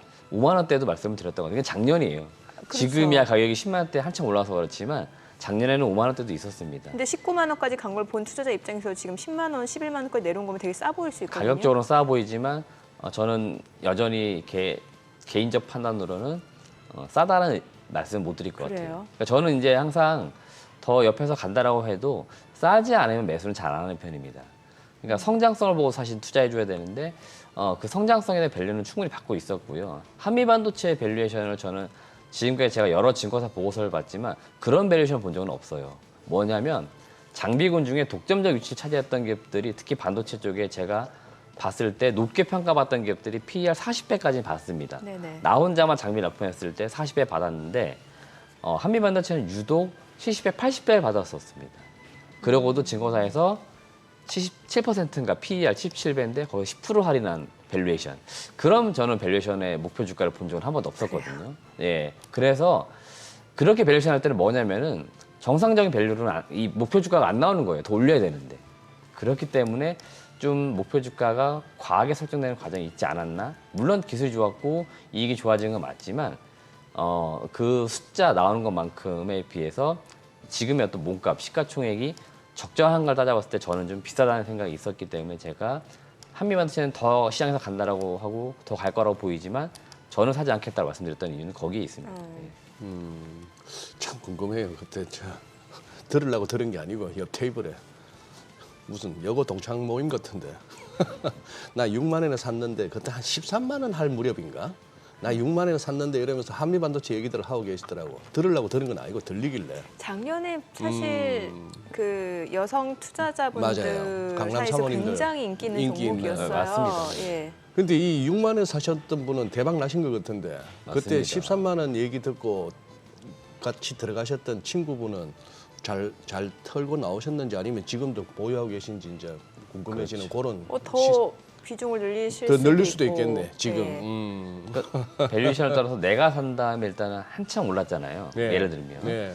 거기서 이제 수익을 이제 잘 실현해서 결과가 이제 끝이 이제 좋아야 진짜 좋은 거고 그렇지 않은 경우도 있단 말이죠. 더 간다라고 시장에서 이야기하니까 들고 네. 있다가 계속 기다린 거죠. 네. 그러다가 이제 도로 내려오는 경우도 굉장히 많거든요. 예. 그러면 이제 우리가 투자 심리상 항상 내 원금이 어디냐면 항상 최고 고점이거든요. 내가 이제 가장 최고 고점 봤을 때 거기가 내 원금이거든요. 예, 근데 예. 내려오게 되면 이상하게 플러스이지만 손실 본 느낌이 계속 들거든요. 그래서 매도도 어떻게 보면 잘하는 게 맞는 것 같습니다. 그래요. 아니 저 또 MSCI 무슨 또 뭐 편입 편출 또 이 얘기가 나오네요. 이게 얼마마다 매 분기마다 하는 건가요 이게? 네, 그냥 정확하게 쉽게는 258, 11월 그냥 우리가 258 11월? 보통 그 실적 마무리되는 그 시점하고 예. 거의 비슷합니다. 그래서 예. 이제 8월 반기 이제 지금 리뷰가 나왔다고 보시면 될 것 같고 1년에 4번 한다. 네네네. 분기마다 한다. 네네. 분기 한 번씩 한다라고 보시면 될 것 같고 지금 이제 결론은 나왔습니다. 아침에 나왔어요. 나왔어요. 그래서 편입은 예상대로 LX 일렉트릭이 편입이 됐고요. 편출은 예상보단 적었습니다. SK 아이테크놀로지가 편출이 됐는데 제일 뭐 편입과 편출의 기준점은 시가총액입니다. 네. 그러니까 시가총액이 이미 지금 낮아져 있는 상태. 그러면은 이제 편출되겠구나 보시면 될 것 같고 편입이 안 돼 있던 종목인데 시가총액이 높아졌다 그러면은 네. 이제 편입되겠구나 보시면 되겠는데 이번에 컷오프 기준이 보니까 한 4.02조 원이라고 하더라고요. 그러니까 4조 원 정도를 기준 놓고 보시고 그 이상 좀 평균 또 이게 기간이 있습니다. 보통은 7월 그 한 중순 이후 하는 것 같습니다. 그래서 7월부터 해서 7월 말 정도 한 보름 정도 이어지는 것 같은데 이 기간 동안 이제 시가총액 기준 그 다음에 유동 시가총액 이거 따져가지고 이제 편입과 편출 나누는데 LX 일렉트릭이 편입이 됐고 SK 아이테크놀로지가 편출됐다라고 보시면 되겠고 이제 편입된 종목을 이제 우리가 늘 지켜보기 마련인데 LX 일렉트릭은 워낙에 좀 주가 많이 올라오긴 했거든요. 그래서 실제로 패시브 자금이 얼마나 들어올지 모르겠는데 시장에서 추정하는 이제 금액이 대략 한 960억, 많게는 오늘 나온 보고서 보니까 한 뭐 1,100억도 들어온다라고 하더라고요. 예. 이건 아마 그 리밸런싱이 지금 자막에 나오지만 30일 진행되는데 저때 이제 자금의 이제 그 변동이 있을 거다라고 이야기가 됩니다. 그러니까 편입된 종목은 자금 일부 들어간다라고 보시면 되겠고 반대로 편출된 종목은 이제 자금이 또 빠져나오겠죠. 네. 근데 아마 그 금액이 크지는 않을 것 같아요. 지금 SK 아이테크놀로지 기준 놓고 볼 때는 한 400억 정도 내외인 것 같습니다. 그 미만일 것 같기 때문에 일부 주가가 워낙에 빠져 있어가지고 편출 그 규모도 크지는 않을 것 같습니다. 이 재료 때문에 주가가 실제 많이 움직이나요? 실제로도 움직이기도 하죠. 예, 근데 제가 한 예년, 그러니까 지난 2, 3년 이렇게 흐름 봤을 때는 그렇게 움직임이 크지는 않고 오히려 미리 좀 편입될 만한 기업들은 좀 어느 정도 먼저, 예상이 되잖아요. 예. 네. 아까 말씀드린 네. 시가총액 기준이기 때문에 예. 그 예를 들어서 이제 8월이 끝났으면 이제 11월 편입될 만한 기업들이 있잖아요. 아하. 이런 기업들이 이제부터 서서히 들어갈 수 있는 거죠. 그 기업군 보니까 뭐 두산 로보틱스나 LIG 넥스원, 삼양식품, 현대로템 이런 기업들이 또 후보군이라 하더라고요. 그러면 이런 기업들이 또 지금부터 꾸준히 올라가는지 한번 지켜보시면 또 재미가 있을 것 같아요. 그럼 지금 편입 확정은 LS 일렉트릭이고 나머지 종목에 대해서는 아직 가능성이 있는 거고. 그러니까 이제 다음 이제 분기 때, 그러니까 예를 들면 11월 그 분기 리뷰 때 편입될 수 있는 후보군이 또 나오더라고요. 찾아보니까 두산 로보틱스, LIG 넥스원, 삼양식품, 현대로템 이런 기업들입니다. 그러니까 시가총액 이제 항상 기준이기 때문에 그 시점에 이제 그 허들이 어딘가를 좀 보시면 될 것 같습니다. 이번 그럼 LS 일렉트릭만 편입된 거예요? 네, 맞습니다. 예. 아, 이번에는 편입도 한 종목, 편출도 한 편출도 종목, 한 이렇게 종목. 정리가 됐습니다. 지금 그렇게 편입 예상 종목이 지금 말씀하신 대로 두산 로보틱스, 네. 삼양식품 뭐 이런 거 이제 11월 이런 달에 것들은 11월을 가능성이 네네네. 가능성을 보자는 가능성이 있기 말씀이고. 때문에 그러면 이제 그걸 또 예상을 하고 자금 조금씩 들어올 수 있잖아요. 그럼 이런 종목들이 서서히 조금씩 올라가는지도 한번 좀 지켜보실 필요 있는 거죠. 한 3개월 그러니까 텀을 두고 보는 거죠. 3개월 예. 텀을 두고. 네. 예. 지금 사이클에 따라 예상한다라고 보시면 될 것 같아요. 네. 네, 지금 시각 8시 52분 향해 갑니다. 오늘 양시장 예상 체결지수 확인해 보도록 하겠습니다. 먼저 코스피 예상 체결지수부터 확인해 보도록 하겠습니다. 오늘 코스피 0.5% 상승 예상되고요. 지금 예상 체결지수는 2,634포인트, 코스닥은 약보합 출발 예상됩니다. 예상 체결지수는 772포인트입니다. 시가총액 상위 종목 예상 체결가 보겠습니다. 삼성전자 오늘 1% 상승 예상되고요. 호가는 76,800원, SK하이닉스도 1.7% 상승 예상됩니다. 예상 체결가 181,100원. LG 에너지솔루션 보합 예상되고요. 삼성 바이오로직스가 1.8% 상승 예상됩니다. 호가 968,000원, 현대차는 0.8% 하락 예상되죠. 예상 체결가는 241,500원. 기아가 1.7% 상승 예상됩니다. 지금 호가는 103,900원. 그리고 셀트리온은 지금 0.5% 상승 예상되고요. 삼성전자 우선주도 1% 오름세가 예상됩니다. 예상 체결가 68,000원. KB금융 2.7% 상승 예상됩니다. 호가 84,800원. 포스코홀딩스는 하락 출발 예상되고 있습니다. 코스닥 시가총액 상위 종목 예상 체결가 보도록 하겠습니다. 에코프로빔 오늘 약보합 출발 예상되네요. 지금 호가는 179,900원, 알테오젠 1.8% 하락 예상되고요. 예상 체결가 297,500원. 에코프로 보합 예상되고요. HLB가 강보합권 예상됩니다. 삼천당제약도 역시 강보합권 예상되면서 호가는 159,900원. 셀트리온 제약은 1.4% 하락이 예상됩니다. 예상 체결가 81,100원이고 엔캠 보합 예상됩니다. 리가캠바이오가 1% 상승 예상되고요. 호가는 95,500원. 휴젤 0.78% 오름세가 예상됩니다. 예상 체결가 257,000원. 클래시스도 상승 출발 예상되죠. 호가 5만 원으로 집계가 됩니다. 이제 개장까지 6분여가량 남았는데요. 일단 오늘 양시장 지금 보시다시피 상승 출발 예상이 되고 또 이제 간밤 뉴욕 증시에서 또 엔비디아 주가가 또 많이 올랐으니까 오늘 또 국내 증시에서 어제 이어서 오늘 장에서도 반도체 섹터가 어떤 행보를 보여주는지가 또 시장 방향의 키를 좌지우지하지 않을까라는 생각이 드네요. 그러네요. 예. 어쨌거나 네. 지난주 폭락이 좀 아프긴 아팠습니다. 삼성전자 8만 원, SK하이닉스 19만 원이 이제 뭐 기술적으로 보면은 위에서 꽤나 돌파하는데 돈이 좀 많이 필요한 네네. 그런 어떤 레벨로 거 하는데다가 아니 레벨은 탁탁 짚어지는데 지금 2,640인데 1차 목표가 2,640 하면 그동안 이번 하락의 절반 돌리는 거고 그리고 또 뭐 갭 채운다는 차원에서는 8월 2일 날 8월 2일 날 저점 그때 금요일 날 저점 2,666 외우기도 쉽네요. 그 정도까지는 가져야 되는데 단숨에는 못 가네요 보니까. 잘건 절여 밟고 가네요. 절여 밟고. 예. 저거 하고 저 지수를 갖다 살피는 이유는 이제 지수 관련주들이 같이 거의 차트를 보면은 그림이나 흐름이나 폭이 비슷하게 가기 때문에 아마 뭐 삼성전자, 뭐 또 이렇게 현대차 이런 것들 하시는 분들은 지수하고 같이 보시면서 가면은 편하실 것 같아요. 나머지 뭐 중소형주나 테마주는 지수하고 상관없다는 말씀 저도 공감하고. 그렇죠. 네. 특히 요즘 보면은 뭐 코로나 관련주 아니면은 네. 또 뭐 엠폭스 원숭이 두창 관련주 이런 쪽 종목이 또 테마로 움직임이 컸던 상황이고. 뭐 관련주로 묶어서 이렇게 소개가 되고 이렇게 네. 막 방송을 타고 하니까 또 그리고 뭐 여기저기 리딩방에서 언급을 해주니까 이제 관련주지. 따져보면 관련 없는 주식들 많죠 뭐. 왜 이게 이 관련주로 묶이지 싶은 거 많은데 뭐 그거야 항상 늘 있는 현상이고 그래요. 네. 아니 뭔가 좀 마무리를 안 하신 것 같아가지고. 네, 예. 예. 아니 그리고 지금 저희가 앞서 그 좀 살펴보니까 그 시간에서 보니까 그 전기차 화재와 관련된 종목들이 좀 움직임이 있는데 최근에 뉴스 통해서 많이 보셨을 것 같은데 지금 보면은 이제 청라 쪽 맞죠? 청라 네, 거기서 맞습니다. 이제 벤츠 전기 하이브리드 차죠. 네. 화재로 인해서 지금 전기차 화재 방지 대책 뭐 정부가 내놓겠다라고 하면서 관련주들 움직임이 있었잖아요. 네, 맞습니다. 일단은 뭐 정부 대책이 어떤 게 나올지는 네네. 사실 저는 개인적으로 큰 기대는 없습니다. 때문에, 예, 저기서 뭐 급작스럽게 뭐 대책이 나온다라고 보지는 않고요.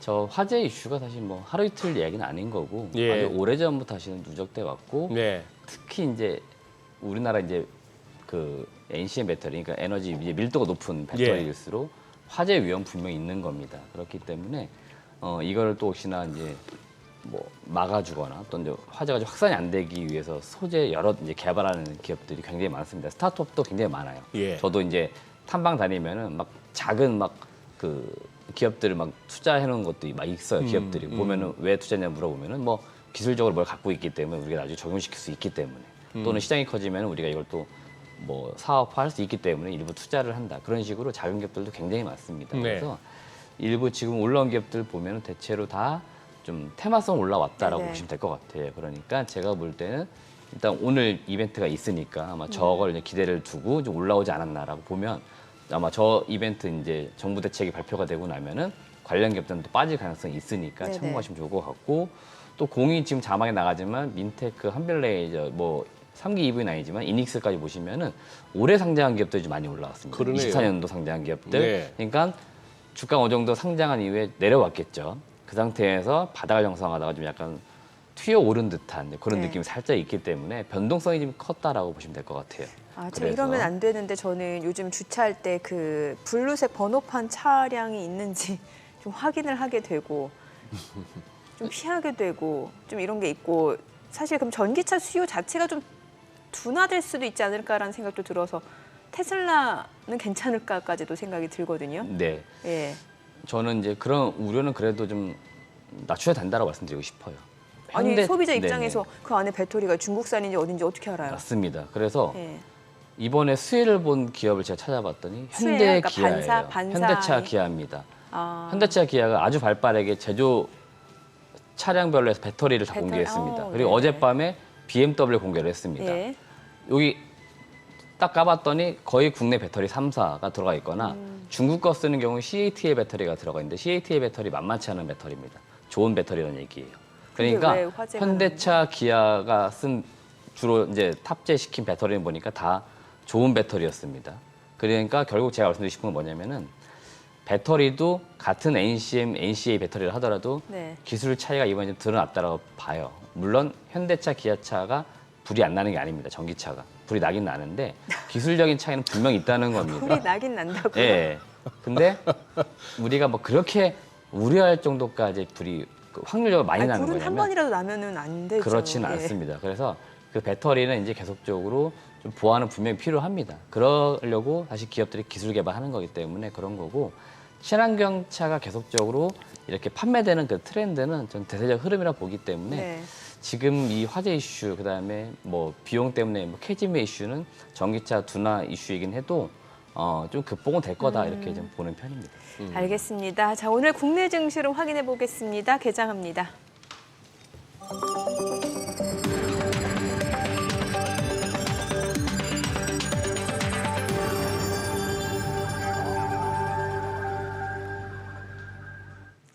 네, 8월 13일 화요일 국내 증시 개장했습니다. 지금 여전히 종목 간의 변동성은 큰 상황이고 이번 주에도 체크해야 될 여러 가지 지표들이 있죠.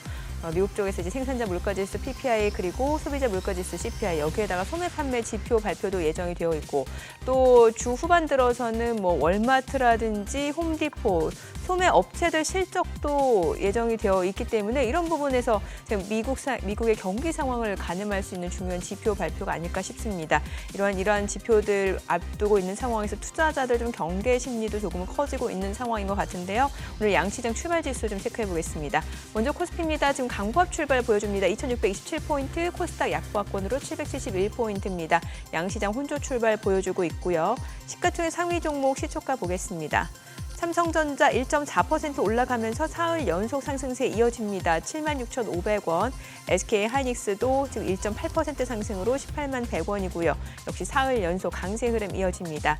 LG에너지솔루션은 0.7% 떨어집니다. 32만 6천 원. 삼성바이오로직스도 0.5% 내림세죠. 94만 5천 원. 현대차는 보합이고요. 기아가 지금 0.78% 상승합니다. 10만 2,800원. 삼성전자 우선주도 상승 중이죠. 6만 500원. 셀트리온 소폭 하락합니다. 19만 9,300원. 그리고 KB금융 강보합권으로 8만 2,600원. 포스코홀딩스가 0.4% 떨어집니다. 32만 6천 원이죠.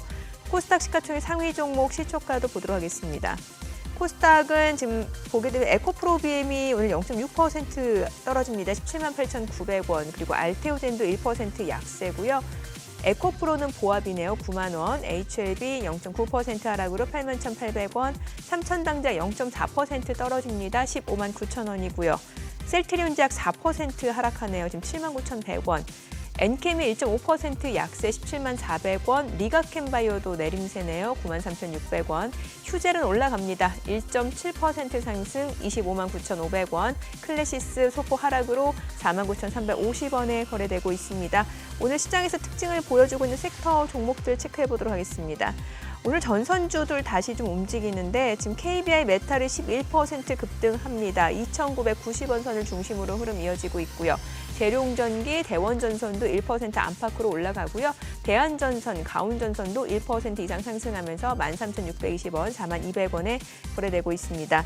자, 그리고 오늘 보게 되면은 LPG 관련주들 올라가는데 간밤에 국제유가가 좀 많이 올라갔습니다. 지금 중동의 지정학적 리스크가 다시 한번 부각이 되면서 간밤 서부 텍사스산 중진유 가격이 4% 이상 올랐거든요.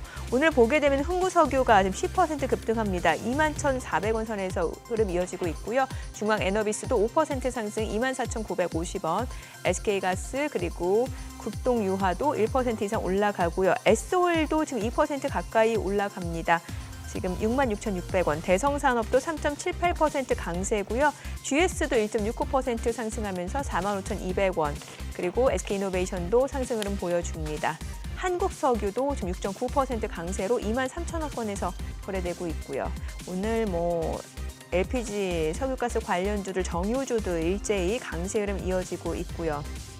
자, 그리고 오늘 해운주도 흐름 괜찮네요. 지금 펜오션이 2% 상승합니다. 3,765원이고요.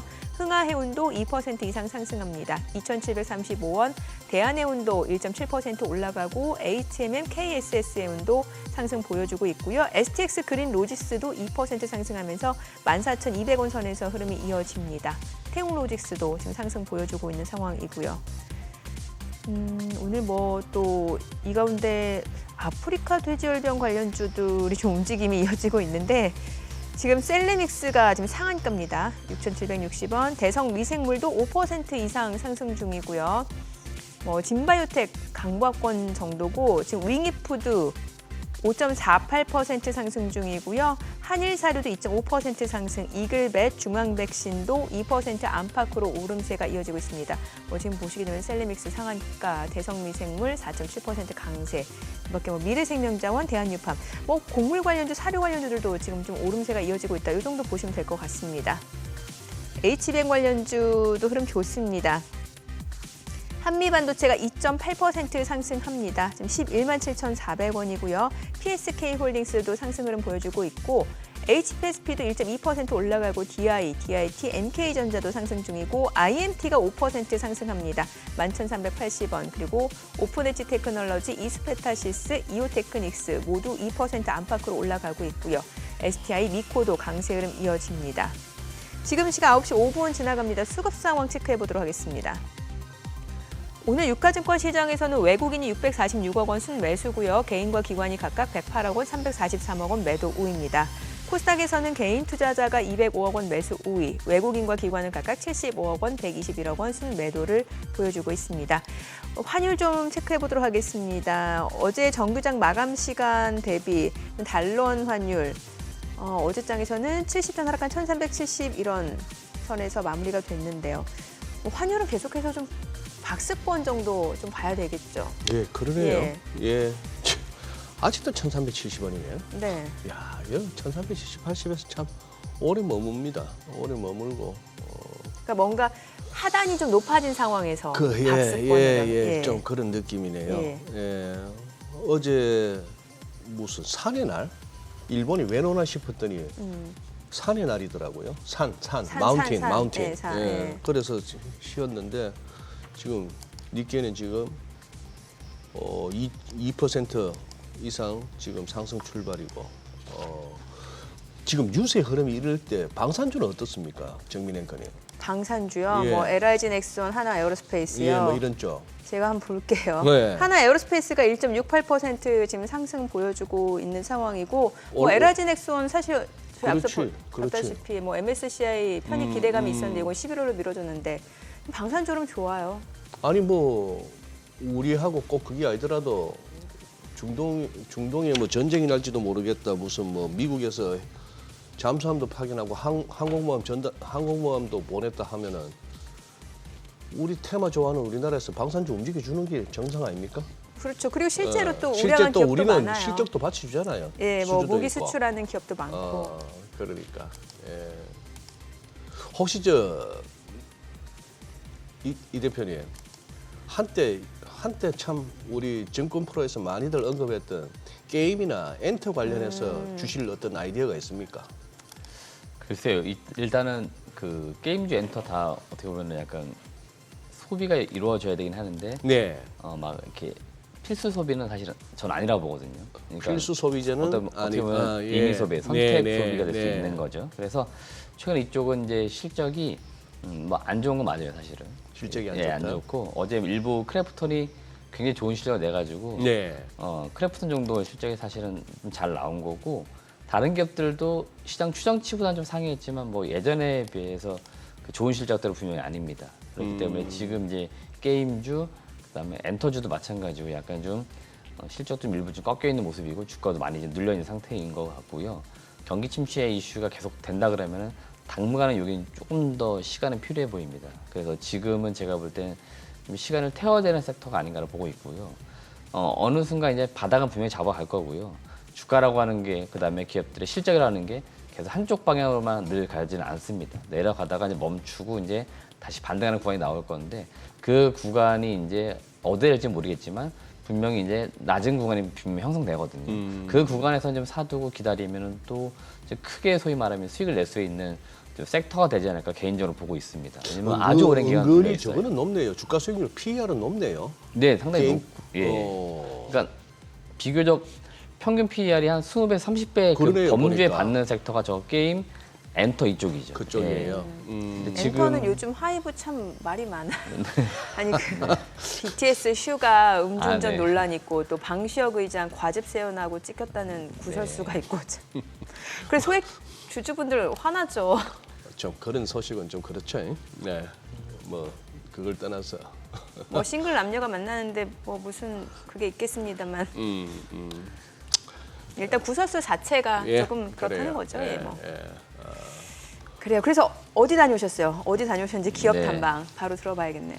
저희 다녀온 기업은 이제 제형 솔텍이라고 하는 제형 기업이고요. 제형 솔텍은 굉장히 업력이 오래된 기업입니다. 네. 1976년 설립돼서 2003년 설립되었고 회사 이름 참 오래 들었는데 네, 상장은 언제쯤 됐나요? 2003년입니다. 2003년. 그러니까 굉장히 업력이 오래됐는데 저 오래됐네. 업력이 네. 오래된 거에서 투자 포인트를 여러분들 하나 좀 찾아야 되는데 뒤에 예. 말씀드릴게요. 일단은 원래 모태 사업은 뭐냐면은 저 금형 생산입니다. 예? 금형. 그러니까 금형이나 그래서 플라스틱, 뭐 사출 이런 네, 쪽이에요. 네. 그러니까 좀 전통적인 제조업에서 필요했던 사업들이죠. 근데 예. 이제 저게 지금 매출 비중이 한 10에서 20%로 낮아졌고요.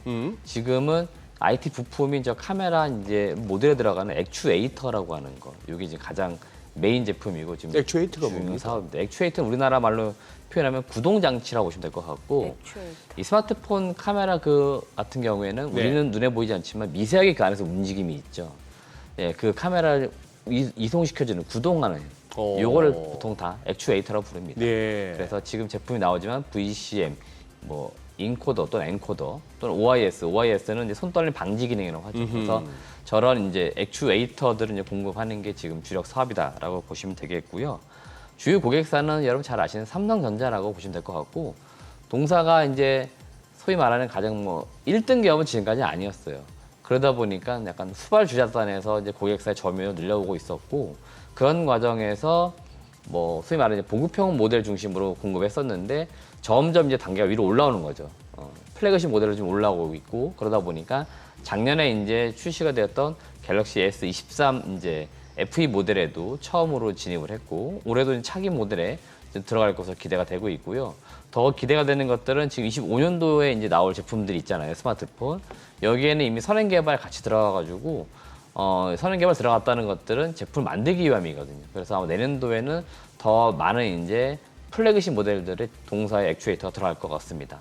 이 플래그십 모델에 들어간다는 것들은 뭐냐면은 똑같은 액추에이터 한 개를 공급한다 하더라도 공급 단가가 좀 차이가 납니다. 많게는 거의 싼 거에서 비싼 게 한 두세 배 이상 차이가 납니다. 그러니까 한 개를 공급하더라도 비싼 거 납품할 경우에는 매출과 이익이 좀 좋아질 수밖에 없죠. 그렇기 때문에 동사가 후발주자로서 지금 빛을 보고 있는 게 작년부터 좀 실적이 좋아지고 있어요. 대부분의 그 스마트폰 카메라 관련된 부품 업체들이 실적이 여전히 안 좋은데 동사만 유독 작년부터 실적이 좋아지고 있고 올해도 지금 실적이 거의 최대치 예상이 되고 있습니다. 실적 먼저 말씀드리면 매출액이 한 1,500억, 영업이익은 한 150억 정도 지금 전망되고 있고 아마 내년도에는 이익이 더 좋아질 것 같습니다. 앞서 말씀드린 것처럼 차기 이제 내년도에 나올 그 플래그십 모델의 동사가 부품이 공급될 것으로 기대가 되기 때문에 실적은 점점점 더 좋아진다라고 보시면 되겠고요. 동사 업력이 좀 오래됐다고 말씀드렸는데 동사 본사 위치가 송도에 있더라고요. 근데 송도에 간 지도 꽤 오래됐는데 잘 아시겠지만 요새 인천 땅값이 많이 올랐죠. 그러니까 송도 그다음에 동사가 기존에 갖고 있던 남동공단인데 여기는 지금 이미 사업은 중단을 시켰고 토지랑 설비만 가지고 있어요. 예. 그러니까 매각 준비를 하고 있고 베트남에 지금 생산 법인이 있습니다. 요 토지 가치만 제가 좀 계산을 해봤더니 대략 한 800억에서 한 1,000억 정도 나오더라고요. 지금 이제 소위 말하는 시가로 공정 가치로. 예. 그러면 동사 시가총액이 대략 500억 대니까 이 자산 가치가 사실은 재무제표에 지금 재평가를 받지 않았기 때문에 평가가 안 되는 거지. 지금 시가로 따져보니까 한 800억, 1,000억 나오니까 시가총액 500억이 굉장히 싸 보였던 거죠. 그래서 지금 동사가 업력이 오래된 만큼 누적된 현금이나 자산이 좀 많다. 그래서 그런 것도 좀 우리가 착안해가지고 볼 필요는 있겠다라고 좀 말씀을 드리고 싶습니다. 네. 이게 보니까 2023년이 아니고 2003년이네. 그때 상장할 무렵에 거의 뭐 한 2,800 근방이고 한 4,900원대, 5,000원 근방 갔다가 지금 700원대 초반이면은 와 주가 측면에서는 좀 그거 한데 지금 이재무 대표님 말씀 들어보면 주가는 좀 이래도 알부자겠는데요. 그렇죠. 예. 예. 굉장히 자산이 많죠. 숨겨져 있는. 어. 예. 그러니까 우리가 그 재무제표 이런 것들 많이 뜯어봐야 한다 말씀드리는 이유들은 여기 네. 있는 거죠. 그러니까 예. 토지가 어디에 있고 이게 지금 현재 시가로 얼마가 평가되는지 보면은 그런 기업들이 가지고 있는 사실 눈에 보이지 않는 그런 이제 자산이 드러나는 거죠. 그 이전에 다녀온 기업에 대해서 좀 추가적으로 리뷰해 주실 내용 있으면 좀 해주세요. 네, 좀 최근에 이제 실적이 많이 나오고 있기 때문에 제가 한 달 사이에 다녀왔던 기업들 실적을 좀 보고 있는데 우선 마녀공장이 7월 23일 날 소개된 기업인데 12일 날 실적이 나왔고 영업이익이 83억이 나왔습니다. 시장에서 추정했던 게 한 65억인데 시장 추정치보다 상당히 잘 나왔고 이에 좀 주가도 최근에 좀 반응이 괜찮게 나오고 있고요. 지금 실적이 잘 나오는 것들은 제가 그때 말씀드렸지만 미국의 이제 오프라인 쪽 코스트코 쪽으로 지금 5월 달에 선정이 돼가지고 제품이 지금 쉽게 말하면 떠난 겁니다. 그래서 지금 매출 인식이 되는 과정에서 실적이 잘 나온 거고 온라인은 아마존을 통해 역시나 잘 팔리고 있습니다. 제가 그 클렌징 제품이 메인이라고 말씀드렸잖아요. 그래서 화장품은 하는 것도 있지만 지우는 게 많이 팔리듯이 네. 그래서 지금 마녀공장 이 클렌징 제품이 상당히 지금 잘 팔리고 있고 향후 하반기는 더 많이 팔릴 것 같아요. 그러면은 지금 상반기 123억 영업이익 나왔는데 하반기는 더 이익이 증가되지 않을까라고 보겠고요. 파마 리서치는 이제 여러분들 그 미용 의료기기 쪽 또 화장품 이런 걸로 좀 유명한 기업인데 이 기업 역시 8월 7일 실적이 나왔는데 영업이익 308억이 나왔습니다. 상당히 잘 나왔고 영업이익은 전년 대비하면 한 30% 이상 크게 증가 수치가 좀 나왔고 이 기업은 시총이 좀 크다 보니까 커버하는 증권사들이 있는데 목표 주가를 최근에 많이 올리고 있습니다. 지금 평균치를 보니까 한 23만 원, 24만 원 정도 목표 주가가 이야기되고 있기 때문에 주가 추세는 계속 높아지고 있는 단계에 있다라고 좀 보시면 될 것 같고요. 브랜드 에셋 코퍼레이션, 그 잭시믹스 브랜드가 좀 유명한 기업인데 이 기업 역시 지난주 실적이 나왔고 실적이 나온 이후에 그날 아마 상한가 갔을 거예요. 네. 실적이 추정치보다 워낙에 잘 나왔습니다. 그리고 하반기에는 지금 중국 진출에 대한 기대감이 계속 있기 때문에 펀더멘탈과 모멘텀이 계속 지금 상존하면서 주가가 좀 잘 올라가고 있는 단계에 있다라고 보시면 될 것 같습니다. 네, 알겠습니다. 오늘 내용 여기까지 듣겠습니다. 네, 고맙습니다. 잘 들었습니다. 오늘 들으신 내용과 관련해서 더 다양한 정보 원하시는 분들은 카카오톡 채널에서 크존 검색하셔서 친구 추가하시면 다양한 정보 확인해 보실 수 있으니까요. 참고해 보시기 바랍니다. 최근 외국인 관심 있게 보는 리포트까지 확인해 보겠습니다.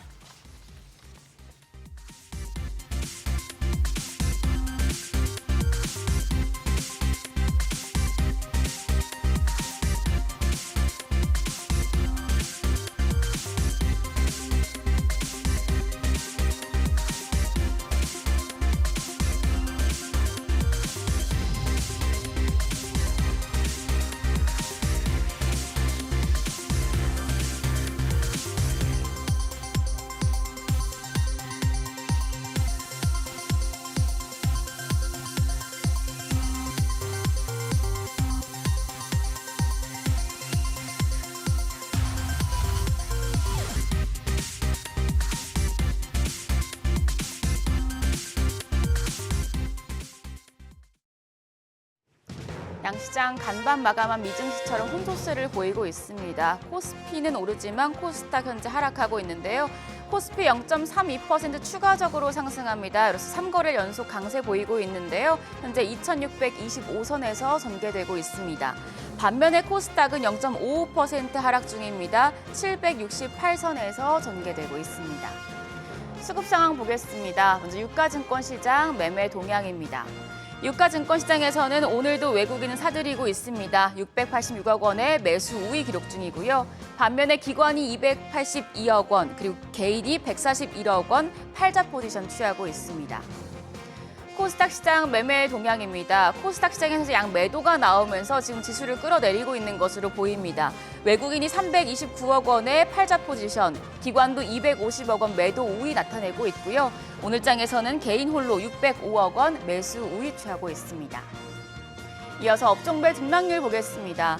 오늘은 게임 업종, 그리고 가스 유틸리티와 우주항공과 국방업종이 탄력적으로 올라갑니다. 반면에 운송 인프라, 건강관리 기술, 무역회사와 판매업체는 약세 기록 중입니다. 그럼 시장을 주도하는 테마 종목별 시세 체크하겠습니다. 국제 유가 상승으로 도시가스와 LPG 관련주가 올라갑니다. 이란의 보복 공격이 임박하면서 현재 중동 긴장감이 고조되고 있습니다. 이 영향으로 간밤 국제 유가가 80달러를 돌파하자 수혜를 받는 섹터에서 시세가 나오고 있는데요. 도시가스 관련주 중에서는 GSE가 13.91% 급등하면서 현재 5,200원에 거래되고 있습니다. 대성에너지도 10% 가까이 올라갑니다. 11,870원. 대성홀딩스가 1.61% 상승하면서 8,200원에 거래되고 있고요. 한국가스공사도 1.84% 플러스권으로 거래가 47,050원. 경동도시가스 0.68% 강세입니다. 19,350원에 거래되고 있습니다. 액화 천연가스인 LPG 관련주도 상승하고 있습니다. 흥규석유가 장중에 52주 신고가 돌파했고 지금 상승폭을 다소 축소시키긴 했지만 여전히 6.7% 강세 유지 중입니다. 거래가 27,700원으로 집계되고 있습니다. 중앙에너비스도 3% 넘게 올라갑니다. 24,450원. 극동유화가 2% 가까이 상승하면서 3,995원에 거래되고 있고요. 대성산업이 2.57% 강세로 3,795원. 더불어서 S오일도 1.23% 올라갑니다. 66,100원에 거래되고 있습니다. 오늘은 개임주도 강세 보여주고 있습니다. 웹젠이 신고가를 돌파하면서 현재 9.48% 올라갑니다. 18,830원에 거래되고 있고요. 크래프톤도 지금 질주 중인데요. 크래프톤 2분기 어닝 서프라이즈를 기록했습니다. 어제 장 마감 이후에 영업이익 3,321억 원으로 전년 동기 대비해서 152.6% 늘었다고 공시한 바 있는데요. 오늘 장에서 8.87% 강세 보여주면서 31만 9천 원에 거래되고 있습니다.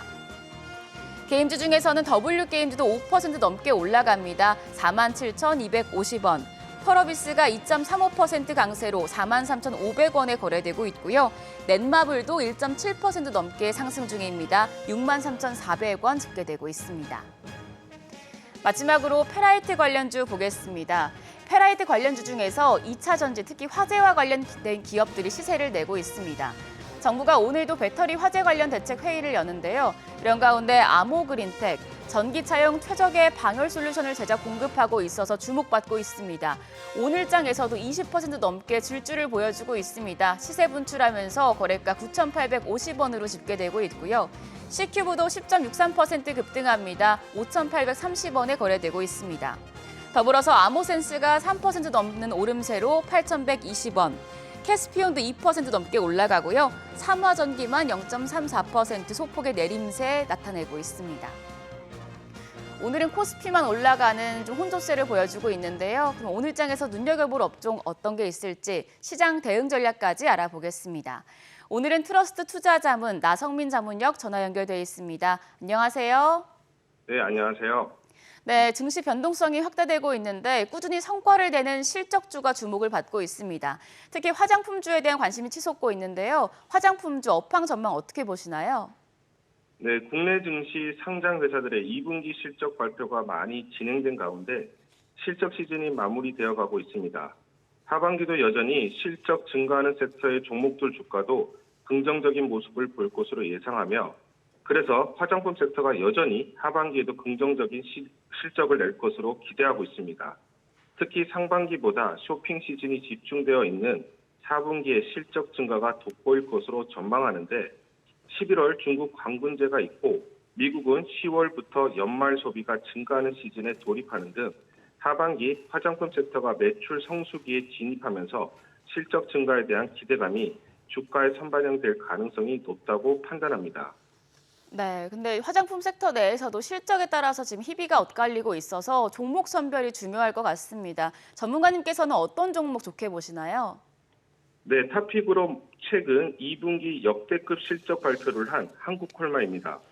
동사는 화장품 ODM 업체로 고객사들의 수출 증가에 따른 수주 증가가 지속되고 있습니다. 2분기 실적은 매출 약 6,600억 원, 작년 대비 10% 증가했고 영업이익은 717억 원으로 전년 대비 29% 증가하면서 어닝 서프라이즈를 기록했습니다. 동사는 상반기 가동률 100% 상회, 현재 캐파를 빠르게 확보 중이며 연말 기준 캐파 30% 증가할 것으로 기대하고 있습니다. 두 번째 종목은 메디톡스입니다. 매출액 약 650억 원으로 2분기 실적 서프라이즈가 났습니다. 특징적인 것은 판관비가 1분기 310억 원에서 2분기 270억 원으로 70억 원 정도 감소했는데 소송 비용 관련 일회성 비용을 회계로 인식한 것으로 보입니다. 그동안 소송 비용 관련 회계적 이슈가 소멸되면서 하반기 판관비 하락으로 인해 매출액 증가 대비 영업이익이 더 큰 폭으로 증가할 것으로 기대됩니다. 마지막 종목은 파마 리서치입니다. 최근 실적 발표에서 영업이익이 시장 예상치보다 8.1% 상회하는 호실적을 기록했습니다.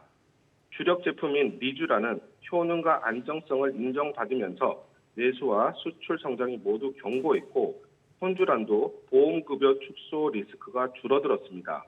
매출에서 수출이 차지하는 비중이 낮지만 수출 국가가 점점 늘어나는 과정에 있어 향후 멀티플이 상향될 것으로 기대됩니다. 네, 지금 코스피가 2,600선 위에서 안정적인 흐름을 보이고 있긴 한데 오늘은 또 코스닥이 약한 모습입니다. 오늘 투자 전략 어떻게 가져가야 될까요? 지난주 단기적인 급락에 벗어나 증시가 기술적으로 반등하는 구간에 접어들었습니다. 이제는 기술적 반등을 넘어 하반기 주도하는 섹터의 주도주를 눌림목 구간에 적극적으로 공략할 필요가 있다고 판단합니다. 2분기 실적 시즌이 마무리되면서 하반기에는 성장에 대한 모멘텀이 시장에서 좀 더 부각받을 가능성이 높다고 판단합니다.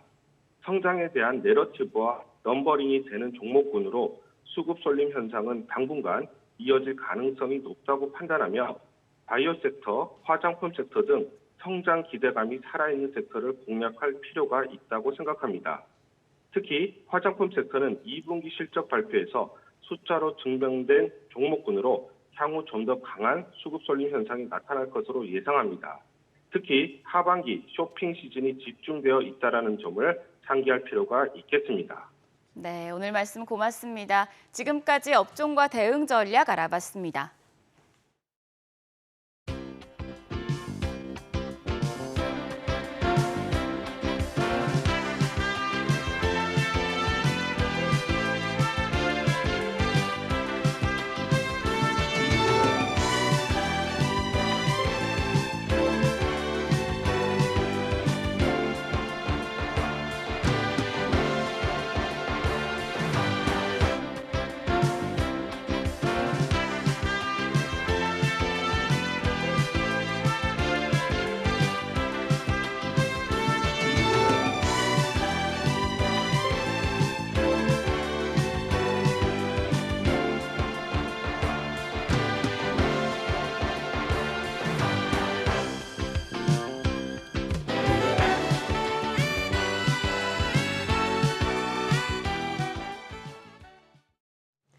요즘 시장에서 가장 핫한 재테크 정보 남들은 어떻게 하는지 궁금하셨죠? 손에 잡히는 재테크에서 꽉꽉 채워 알려드립니다. 네, 오늘은 이철호 공인재무설계사님 전화 연결되어 있습니다. 안녕하세요. 안녕하세요. 네, 안녕하십니까. 네, 오늘 어떤 재테크 소식 가져오셨나요? 시중금리가 하락세를 보이면서 금융권에서 연 3%대 중반의 정기예금 상품도 사라지는 분위기인데요. 고금리 정기예금 막차를 놓치신 분들을 위해 오늘은 안정성은 예금에 준하면서 수익률은 4% 중반을 유지 중인 금융권의 코코본드에 대해 소개해드리도록 하겠습니다. 네, 지금 코코본드 말씀 주셨는데 어떤 상품인지 소개해 주세요. 코코본드는 조건부 자본증권의 줄임말로 은행이 자본을 확보하기 위해 발행하는 채권의 일종입니다. 이 채권은 주식으로 전환할 수 있는 권리가 부여된 전환사채와 유사한 상품인데요. 조건부라는 이름이 붙은 것처럼 특정 조건이 충족될 경우에만 주식으로 전환될 수 있다는 특징이 있습니다. 여기서 말하는 특정 조건이란 해당 은행이 부실금융기관으로 지정되거나 경영 개선 명령을 받은 경우를 말합니다. 현재 시중은행 중에는 이에 해당할 만한 곳은 없어 높은 안정성을 유지 중인데요. 코코본드는 통상 만기가 30년 이상으로 길지만 발행 시 5년에서 10년 사이의 조기에 채권을 중도 상환하는 조건인 콜옵션이 제공됩니다. 거의 모든 은행이 이 콜옵션을 행사하고 있어 만약 내년 콜옵션 기일이 돌아오는 채권이 있다면 1년도 기다리지 않고 원리금 회수가 가능합니다. 네. 아, 코코본드. 야, 이걸 갖고 오실 줄이야. 이게 지금 이철호 설계사님, 이게 지금 한 3%대 중반인데 정기예금이 이거 그러면 지금 한 100bp 이상 더 주나요? 그러면은 금리가? 예, 우선 코코본드의 지금 하나금융지주 조건부 자본증권 1-2 같은 경우 기대 수익률이 약 4.4%입니다. 하지만 연완선 수익률로 계산한다면 약 5.3%의 수익률을 기대할 수 있는데요. 액면가 10,000원인 해당 채권을 10,060원에 1,006만 원어치 구매한다면 콜옵션 행사일인 내년 5월 29일에 액면가 1,000만 원을 돌려받고 3개월 입표체이므로 올해 8월 29일, 11월 29일, 내년 2월 29일, 그리고 콜옵션 행사일인 5월 29일에 각각 11만 원씩 총 44만 4,500원의 이자가 발생합니다. 해당 내용을 바탕으로 약 9개월 이주 세전 4.42%, 1년 연한산 수익률 5.3%를 기대할 수 있습니다. 내년에 콜옵션 기일이 돌아오는 채권 중에서 이제 코코본드 말고도 좀 주목해볼 투자 상품 좀 알려주세요. 예, 내년 콜옵션 기일이 돌아오는 채권은 중소기업은행, 하나금융지주, BMK금융지주, 신한금융지주 등 여러 가지가 있지만 그중 내년 6월 24일이 콜옵션 기일인 BMK금융지주 조건부 자본증권 1-2 같은 경우 표면금리가 5.1%로 가장 높은 연한 수익률을 기대할 수 있겠습니다. 그 다음으로 하나금융지주 조건부 자본증권 1-2도 표면금리가 4.612%로 적당한 가격대가 형성된 것으로 보입니다. 네.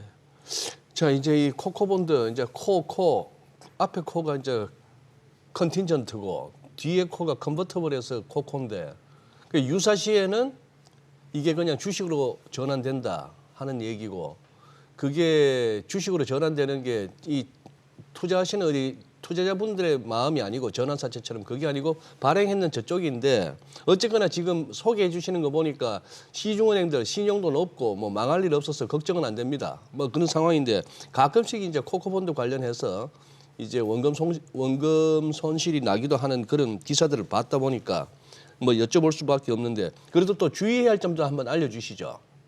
예, 우선 채권 투자는 여러 요소를 고려해야 하는 복잡한 금융 상품입니다.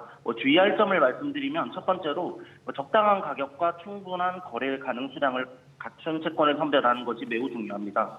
가격이 너무 높거나 거래량이 적으면 원하는 시점에 매도하기 어려울 수 있습니다. 두 번째로 콜옵션의 시기와 투자 기간을 확인하는 것도 매우 중요합니다. 마지막으로 BIS 비율이 높고 금융당국에 의해 철저히 관리되는 시중은행의 신용등급이 AA-급인 채권이라면 비교적 안전하게 투자할 수 있습니다. 하지만 항상 시장 상황에 따라 변동성이 있을 수 있다는 점 기억해야 합니다. 네, 오늘 내용 잘 들었습니다. 네, 고맙습니다. 예, 감사합니다. 네, 지난 한 주 시장은 그야말로 롤러코스터처럼 치솟았다가 떨어졌다를 반복하면서 갈피를 잡기 힘든 상황이었습니다. 금리나 가능성에 환호했다가 또 여러 변수가 몰아치면서 예측이 불가능할 정도였는데요. 네, 오늘 이렇게 변동성이 높은 시장에서 새로운 피난처로 주목받는 ETF는 또 무엇이 있을지 알아보겠습니다. 한국투자신탁운용의 김성현 ETF 컨설팅 부장 모셨습니다. 어서 오세요. 어서 오세요, 네, 부장님. 안녕하십니까. 우리 목소리 달달하신 우리 김 부장님. 네, 감사합니다. 시장은 달달하지가 못하네요. 지금 또 코스피, 코스닥 지금 마이너스로 음전해버렸습니다. 네. 지금 네. 부장님도 지금 뭐 어차피 업계에 계시면서 계속 시장 흐름을 갖다가 팔로우 하셨을 텐데 네, 맞습니다. 시장 분위기도 시장 분위기고 또 실제 우리 고객분들 움직임에서 네. 또 캐치되는 그게 있었을 거 아니에요. 네, 좀 네. 한번 전해주시죠. 우선 생각보다 많은 고객분들이 좀 놀라셨을 것 놀라셨다. 같습니다. 투자자분들이. 근데 많이 놀라시긴 했습니다만 저희가 이 과거의 데이터들, 과거의 뭐 위기들이 저희가 굉장히 많았죠. 뭐 한 20몇 년 전으로 돌아가면 금융 위기도 있었고 미국은 뭐 닷컴 버블, 뭐 아니면 IMF, 코로나19 또는 금리 인상기와 같은 그런 위기들이 있었는데 이 과거의 위기들과 한번 좀 저희가 비교를 해보면서 지금 상황을 정확히 한번 진단해 보는 것이 조금 더 필요할 것 같습니다. 네. 그래서 8월 5일 같은 경우 코스피가 8.77% 하루에 네, 굉장히 많은 폭으로 빠졌는데 과거에 한 IMF 이후로 한번 좀 시기를 보도록 하겠습니다. 일간 최대 낙폭을 보게 되면요. 금융위기, 그다음에 뭐 IMF, 그다음에 닷컴 버블 때 한 10%, 12% 빠졌다가 코로나 때는 8.4%, 그다음에 이 금리 인상기 가장 최근의 조정이었죠. 그때는 3.5% 정도 빠졌습니다. 그리고 지난주 8월 5일 날은 8.77%가 빠졌는데 이 하루의 낙폭으로 보게 되면은 금융위기까지는 아닌 것 같고 대신에 코로나19 때보다는 조금 더 유사한 그런 정도의 저희가 하루 충격이 있었다. 이렇게 저희가 볼 수가 있을 것 같고요. 네. 반면에 미국 시장 한번 보도록 하겠습니다. 미국 같은 경우는 S&P 500이 한 3% 정도 빠졌고 나스닥은 한 3.5% 정도 빠졌습니다. 근데 닷컴 버블과 비교를 한번 해보면은 생각보다는 저희가 그 국내 시장만큼은 많이 빠지지가 않았죠. 금융위기는 기본적으로 두 자리였고 코로나19도 뭐 12% 정도대로 S&P 500도 많이 하락을 했었는데 이 금리 인상기 같은 경우는 한 4%에서 한 5% 정도 하락을 했었습니다. 국내 같은 경우에는 굉장히 좀 뭐 코로나19 이상 금융 위기 정도는 조금 덜 미치는 그런 하락을 보였었고 대신에 미국 같은 경우에는 금리 인상기의 수준도 못 미치는 정도의 데일리 하락을 기록했다. 이렇게 저희가 볼 수가 있을 것 같습니다. 네. 최근에 워낙 변동성이 커지다 보니까 이러면 네. 투자자들은 이제 뭐 위험 자산을 좀 회피하고 네네. 또 오히려 뭐 안전 자산이라든지 또 파킹에 대한 수요가 높아지기 마련이잖아요. 네, 맞습니다. 그래서 아까 저희가 뭐 이 직전에 뭐 전화 연결하신 네네. 그런 것도 뭐 코코본드 얘기도 나왔고 시중은행 같은 경우는 금리가 빠르게 하락을 했기 때문에 2%대 예금 뭐 3% 초반밖에 되지가 않습니다. 예. 근데 저희가 ETF 중에서 파킹형 ETF 같은 경우는 나중에 YTM도 한번 말씀을 드리겠습니다만 3% 중후반 뭐 3.6, 3.7 정도 일할로 계속 쌓이는 것이기 때문에 말 그대로 파킹하기 굉장히 유리한 그런 ETF들 매력적인 YTM이 있습니다. 그러다 보니까 자연스럽게 시장이 조정을 받을 때 이런 파킹형 ETF에 대한 관심도 늘어났고요.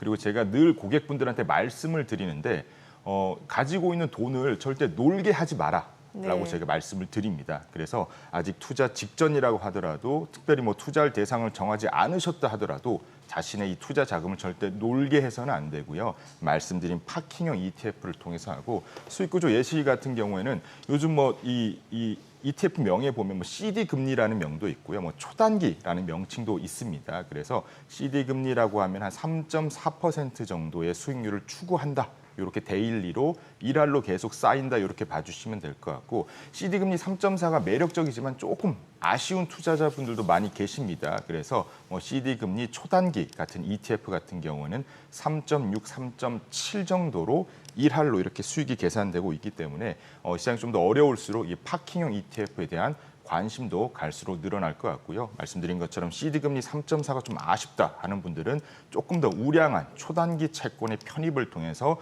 일할로 3.7, 3.8 정도로 저희가 계속 수익을 추구할 수 있는 그런 상품이 인기를 끌고 있습니다. 저기서는 우량 초단기 채권이라면 회사채인가요?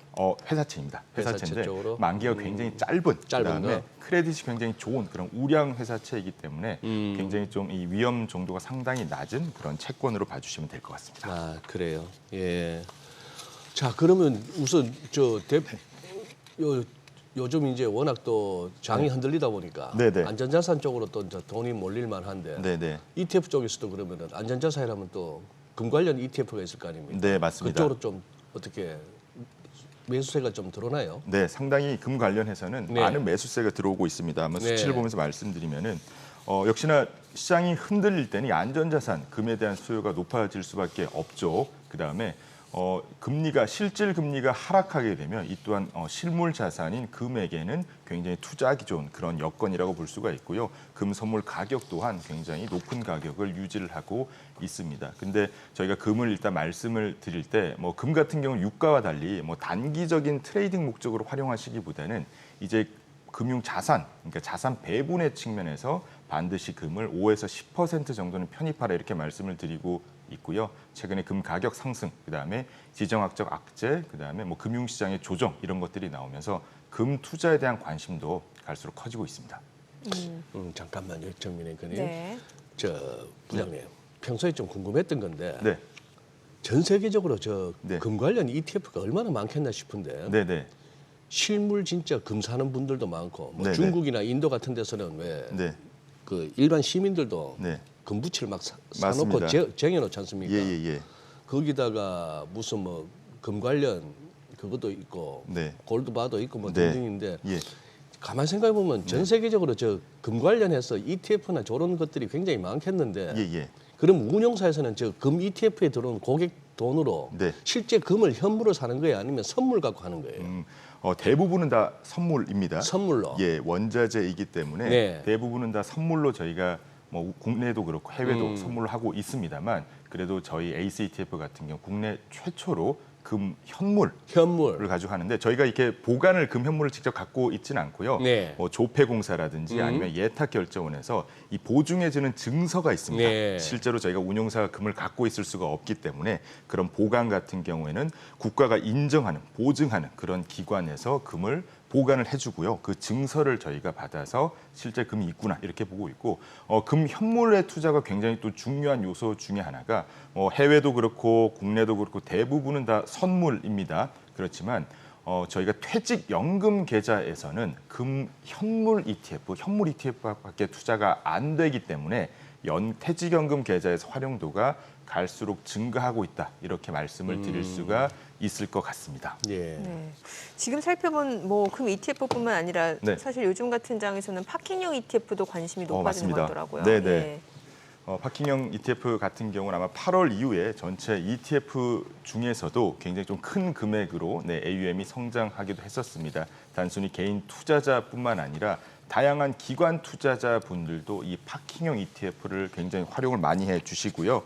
그다음에 파킹형 ETF의 규모는 다른 사실 뭐 예금이나 이런 거 같은 경우에는 이 중간에 해지를 할 경우에 이 중간 기한의 이익을 상실할 수가 네, 있습니다. 예, 예. 그렇지만 파킹형 ETF 같은 경우는 하루만 가지고 있더라도 그 연 수익률의 1할을 저희가 챙길 수가 있고요. 그래서 표에서 보시는 것처럼 8월 이후에 ETF AUM 증감 순위를 보게 되면은 파킹형 ETF 아니면은 뭐 머니마켓과 같은 그런 상품들이 굉장히 상위에 있다라고 저희가 볼 수가 있습니다. 그래요. 지금 네. 또 앞서 부장님 소개하셨더니 한국투자신탁운용의 네, 금 현물 ETF. 네. 예. 또 CD 금리. CD금리, 금현물 같은 경우는 저희가 예. 특별히 자사의 상품을 홍보하려고 한 게 예, 절대 예, 아니고요. 예. 금현물 ETF는 저희 에이스밖에 없습니다. 그래요. 네네. 그래서 예. 거래소가 이 KRX라는 게 거래소지 네네. 않습니까? 한국 거래소가 공시하는 가격에 연동되는 그런 ETF이기 때문에 국가기관 또는 국가의 다른 기관들이 공인하는 그런 지수를 활용하고 예탁을 하는 그런 공인된 ETF다. 이렇게 봐주시면은 될 것 같습니다. 그러네요. 나머지는 다 선물이고. 네네. 네, 유일하네요. 그 채권 관련 ETF 쪽, 뭐 이쪽에도 개인 투자자들 또 네. 순매수 이어지잖아요. 네, 맞습니다. 예. 채권 같은 경우 말씀드린 것처럼 이 파킹형 ETF를 통해서 네. 굉장히 매수가 좀 활발하게 이루어지고 있다. 이렇게 말씀을 드릴 수가 있을 것 같습니다. 이 파킹형 ETF 같은 경우는 어떻게 보면 예전에 뭐 증시의 대기 자금이라고 저희가 볼 수도 있을 것 글쎄. 같습니다. 그러니까요. 단순히 이걸 정말 예. 1년 동안 갖고 있어서 예. 3.7 정도의 이런 수익률을 기록하기보다는 굉장히 8월, 9월에 중요한 이벤트들이 많죠. 8월 26일 날 엔비디아 실적 발표도 있고요. 그렇죠. 네. 그다음에 뭐 잭슨홀 미팅도 있고 9월 가면 금리 인하라는 굉장히 큰 또 이슈가 저희가 있기 때문에 그 이슈에 대기하고 나서 그러니까 이슈에 대한 그런 데이터가 발표되고 나서 증시의 방향성이 정해진 다음 이 파킹형 ETF를 통해서 다른 뭐 미국 S&P나 나스닥과 같은 상품에 투자하는 대기성 자금으로 활용도가 높아지고 있다. 이렇게 말씀드릴 수 있습니다.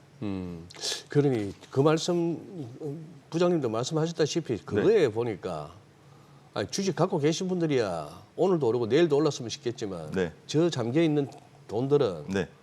이 약간 시장 상황이 불확실성도 많고 네. 한번 이렇게 깊은 조정이 오면 그때 들어갈 돈들도 제법 있다고 봐야 되겠네요. 맞습니다. 그리고 이 활용도가 제가 왜 대기 자금이라 말씀을 네. 드렸냐면 증시가 좀 급락한 그 며칠 기간에는 네. 오히려 파킹형에 대한 매수가 조금 줄고요. 줄어요. 조금 줄었습니다. 그리고 그 자금들을 매도를 하고 실제 주식형 ETF를 매수하는 그런 움직임도 나오긴 했었습니다. 네. 물론 증시가 불안하면 꾸준히 파킹형 ETF에 대한 그런 AUM이 올라가긴 합니다만 만약에 하루에 한 10% 정도 빠지는 장이 오게 되면은 예. 그때는 파킹형 ETF에 대한 매수를 조금 줄이고 또는 일부 매도를 하고 주식형 ETF 좀 많이 빠진 반도체, 뭐 M7과 같은 예. 상품에 적극적으로 투자하는 움직임도 보였기 때문에 이 파킹형 ETF에 대한 니즈는 갈수록 커질 것이다. 이렇게 생각하고 있습니다. 네. 지금 반도체 M7 말씀 주시니까 네. 최근에 그 반도체 네. 관련 ETF들 수익률이 연초 대비 지금 네. 제자리 이제 수준으로 맞습니다. 내려왔다고 하더라고요. 수익 났던 게 네. 지금 이제 네네. 손실이거나 아니면 제자리 수준. 네. 그럼 오히려 역으로 지금 또 매수로 예. 노려봐도 되지 않을까라는 생각도 들거든요. 예, 우선은 저희가 이 중장기적으로 예. 이 반도체에 대한 흐름은 굉장히 좋을 것으로 생각을 하고 있습니다. 물론 네. 8월 26일 날 엔비디아 실적 발표가 예상돼 있습니다만 최근에 좀 굵직굵직한 종목들, 뭐 TSMC라든지 아니면은 뭐 SK 하이닉스 같은 경우는 이 분기 실적이 굉장히 좋았고요. 그다음에 TSMC는 며칠 전에 뉴스에서도 나왔습니다만 2026년까지 주문이 꽉 찼다. 그래서 한 8% 정도 이 가격을 상승하기도 했었습니다. 그래서 TSMC의 실적이 바로 엔비디아 실적의 바로미터라는 측면을 저희가 보게 되면은 이 중장기적으로 반도체에 대한 실적 흐름은 꺾이지 않을 것이다라고 저희가 보고 있고요. 단 반도체라는 이 특성상 이 매크로에 굉장히 민감할 수밖에 없습니다. 그래서 과거에는 반도체만 살펴서 반도체 위주의 투자를 했었더라면 이제는 반도체에 대한 중장기적인 투자는 유효하되 말씀드린 파킹형이라든지 아니면 다양한 인컴형 자산을 함께 활용하는 것도 조금 더 이 색깔이 바뀐 이 시장에서 다양한 투자 전략이 되지 않을까 그렇게 생각하고 있습니다. 네. 야, 그러니까 삼성전자가 작년 말 종가가 78,500원인데 오늘 지금 76,000원 네. 근방이니 네, 하이닉스는 그래도 작년 말 대비 좀 올랐다고는 하나. 네. 그러니 반도체 ETF가 수익률이 그렇죠. 지금 딱 나기가 연초 힘들구나. 수준이네요. 네, 네. 또 많은 분들이 작년부터 투자하셨던 분 같은 경우 예를 들면 네, 네. 수익률이 100%였다가 아. 최근에 2주 동안 수익률이 60%로 줄게 되면은 저희 이 심리적 수익은 여전히 플러스 손실. 100%에 예. 있을 수밖에 그래서 없지 손실을 않습니까? 인식을 한 40% 까진 느낌이죠. 네, 예, 그렇기 때문에 비록 뭐 수익 구간이라 하더라도 굉장히 좀 심적으로 투자 심리상 흔들릴 수 있는데 그럴 때 조금 더 시장이 빠질 때 너무 극단적으로 매도를 하시는 거는 저희가 좀 지양해야 된다 이렇게 생각을 하고 있고요. 시장이 오히려 좀 많이 뭐 공포에서 많이 빠질 때 시장을 조금 더 한 발 뒤에서 뭐 실적이라든지 아니면 정말 이게 뭐 경기 침체 정도라든지 이런 것들을 한번 확인하시고 대응하는 것이 좋고 무조건 뭐 흔히 말하는 몰빵 투자라든지 아니면은 뭐 시장이 좀 조정한다 해서 모든 걸 다 파는 그런 그 투자 방법보다는 조금 더 중장기적인 관점에서 바라봐 주시기를 저희가 권해드리고 있습니다. 개별 종목 갖다가 아주 뭐 단기 트레이딩 위주로 네. 접근하시는 분들이야. 네. 이제 그들의 리그가 있고 나름의 다 또 전문성을 띠고 있고 경험이 이제 축적되신 분들인데 네. 가만히 보니 이게 예. 장이 이게 가겠다 내지는 장이가 한동안 안 좋겠다 그런 식의 판단하에 그 예. 중에서도 뭐 반도체가 가겠다 어디가 네. 가겠다 할 것 같으면은 예, 예. 이 ETF 통해서 샀다 팔았다가 괜찮겠네요. 맞습니다. 뭐 이 ETF 예. 같은 경우에는 예. 물론 단기 트레이딩 목적으로 활용하실 수도 있지만은 근데 점점 좀 단기화되는 느낌 아닙니까, 부장님? 예, 맞습니다. 그러죠. 네, 이쪽도 내 그럴 것 같아. 예. 거의 뭐 단타하시는 분도 나오겠는데 ETF 가지고. 많이 하시는 분도 계십니다. 예, 예. 그렇지만 저희가 늘 말씀드리는 것은 네. 하루하루의 사실 수익률은 저희가 예측하기는 쉽지가 않고요. 그러니까, 대신에 예. 중장기적으로 봤을 때는 결국은 이 장기 투자가 이 확률적으로 이길 가능성이 매우 높습니다. 그렇기 때문에 장기적인 관점에서 성장하는 자산에 투자하는 것이 오히려 더 중요하다. 그게 본질이다. 이렇게 생각하고 있습니다. 저희가 오늘 뭐 금현물 네. ETF라든지 채권형 아니면 파킹형 지금 달아보는 게 변동성 장세 대비하는 전략인 거잖아요. 네네네. 예, 그 말고도 또 혹시 추가적으로 네. ETF를 활용해서 지금 변동성 장세 대응할 수 있는 전략이 있을까요? 있습니다. 그러니까 ETF 같은 경우도 최근 몇 년 동안은 뭐 M7 또는 네. 반도체 위주의 뭐 투자가 굉장히 많았습니다. 나스닥 100도 있었고요. 그렇지만은 조금 더 저희가 바라봐야 할 것은 자산 배분 측면에서 다양한 자산 배분 ETF 또는 인컴형 ETF에 대한 관심도 저희가 필요할 것이라고 생각을 하고 있습니다. 인컴형? 맞습니다. 흔히 말해서 뭐 커버드 콜도 있고요. 예. 아니면은 그 하이힐드 같은 것도 있는데 사실 요즘 뭐 굉장히 많은 ETF들이 많기 때문에 예. 한두 개를 고르기가 어렵습니다. 네. 그래서 뭐 글로벌 인컴 탑 10과 같이 여러 자산 배분형 ETF들을 모은 그런 상품도 굉장히 좋은 투자 전략이고요. 그리고 이 투자자 분들마다 각각의 상황이 다 다르십니다. 저희 표에서 보시는 것처럼 어떤 분 같은 경우에는 뭐 기존 테크만 보유하셨던 분도 계시고요. 이런 분 같은 경우는 제가 좀 전에 말씀드린 것처럼 이익이 만약에 난 분들 같은 경우 그렇지만 연금이나 ISA 같이 장기 투자하시는 분들은 걱정하지 마시고 계속 모아가시기를 저희가 권해드리고 있고요. 손실난 분들 같은 경우도 내가 꼭지를 잡아서 안 되지 이런 생각보다는 조금 더 장기적 관점으로 투자하시기를 저희가 권해드리고 있습니다. 근데 은근히 투자 많이 하신다고 하는데 투자를 아예 안 하는 분도 요즘 계십니다. 그래서 아직 내가 투자를 안 했던 분, 근데 떨어지는 게 좀 이렇게 두려운 분들 같은 경우도 여전히 적립식으로 저희가 계속 쌓아가시길 권해드리고 있고요. 만약에 이 방송을 보시다가도 뭘 해야 될지 아직도 모르는 분, 그런 분들도 돈을 절대 놀리지 마시고 저희가 말씀드린 파킹형 ETF를 매수하신 다음에 시장 상황에 따라서 꾸준히 투자하시는 걸 저희가 이렇게 투자자마다 이런 대응 전략을 저희가 말씀을 드리고 있습니다. 이번에 이 네. 정신없는 장 와중에 네. 소위 그 QQQ 붙는 그 네. 3배짜리 그 맞습니다. 트리플 QQQ. 예, 그쪽은 어땠습니까? 그쪽은 어차피 좀 반등을 조금 했기 때문에 네. 그래도 좀 더 나은 성과를 보이기도 했는데 예. 일간으로 변동폭이 너무 큽니다. 예. 그래서 언제 매수를 했느냐에 따라서도 굉장히 수익률이 그러니까 같은 날에 매수를 같은 날에 했더라도 매수를 해도 달라요. 맞습니다. 몇 시인지 다르기 때문에 그분들 같은 경우는 굉장히 짧게 단기적으로 대응하는 걸 저희가 권해드리고 있고요. 뭐 기간을 특별히 말씀드리긴 좀 힘듭니다만 예. 굉장히 좀 단기 뭐 일주일 이내에 예. 또는 더 짧게 이렇게 유지하시는 거를 저희가 권해드리고 있습니다. 그러니까 하루에 많이 나면 뭐 몇십 %에 대한 수익률도 장중에 차이가 따라서 나요? 차이가 날 수가 오. 있기 때문에 너무 이 큰 목표를 가지지 마시고 짧게 대응하시기를 저희가 권해드리고 있고요. 근데 요거에 대한 수익 같은 경우에는 사실 변수가 너무 많습니다. 그래서 짧게 대응하시되 대신에 장기적 관점에서는 결국 한 배짜리 나스닥 100이라든지 아니면 S&P를 꾸준히 모아가시는 게 조금 더 저희가 좋은 전략이다 이렇게 말씀을 드릴 수 있습니다. 네, 오늘 내용 잘 들었습니다. 네, 고맙습니다. 감사합니다. 네, 지금 보니까 코스피는 뭐 지금 보합권 정도 네. 그리고 코스닥이 지금 보니까 낙폭이 1%대 하락인데 또 이 가운데 개인 투자자분들 오늘 코스닥도 많이 사네요.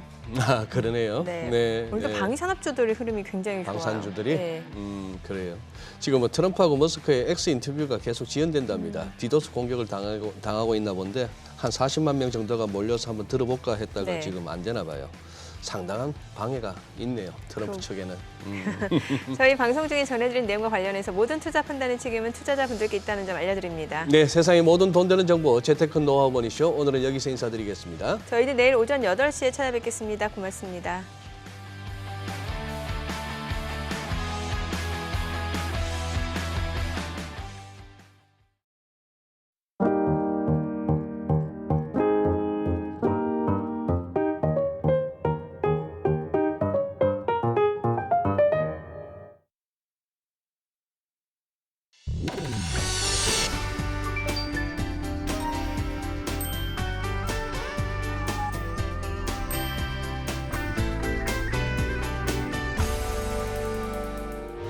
의견 있는 경제 채널 SBS 비즈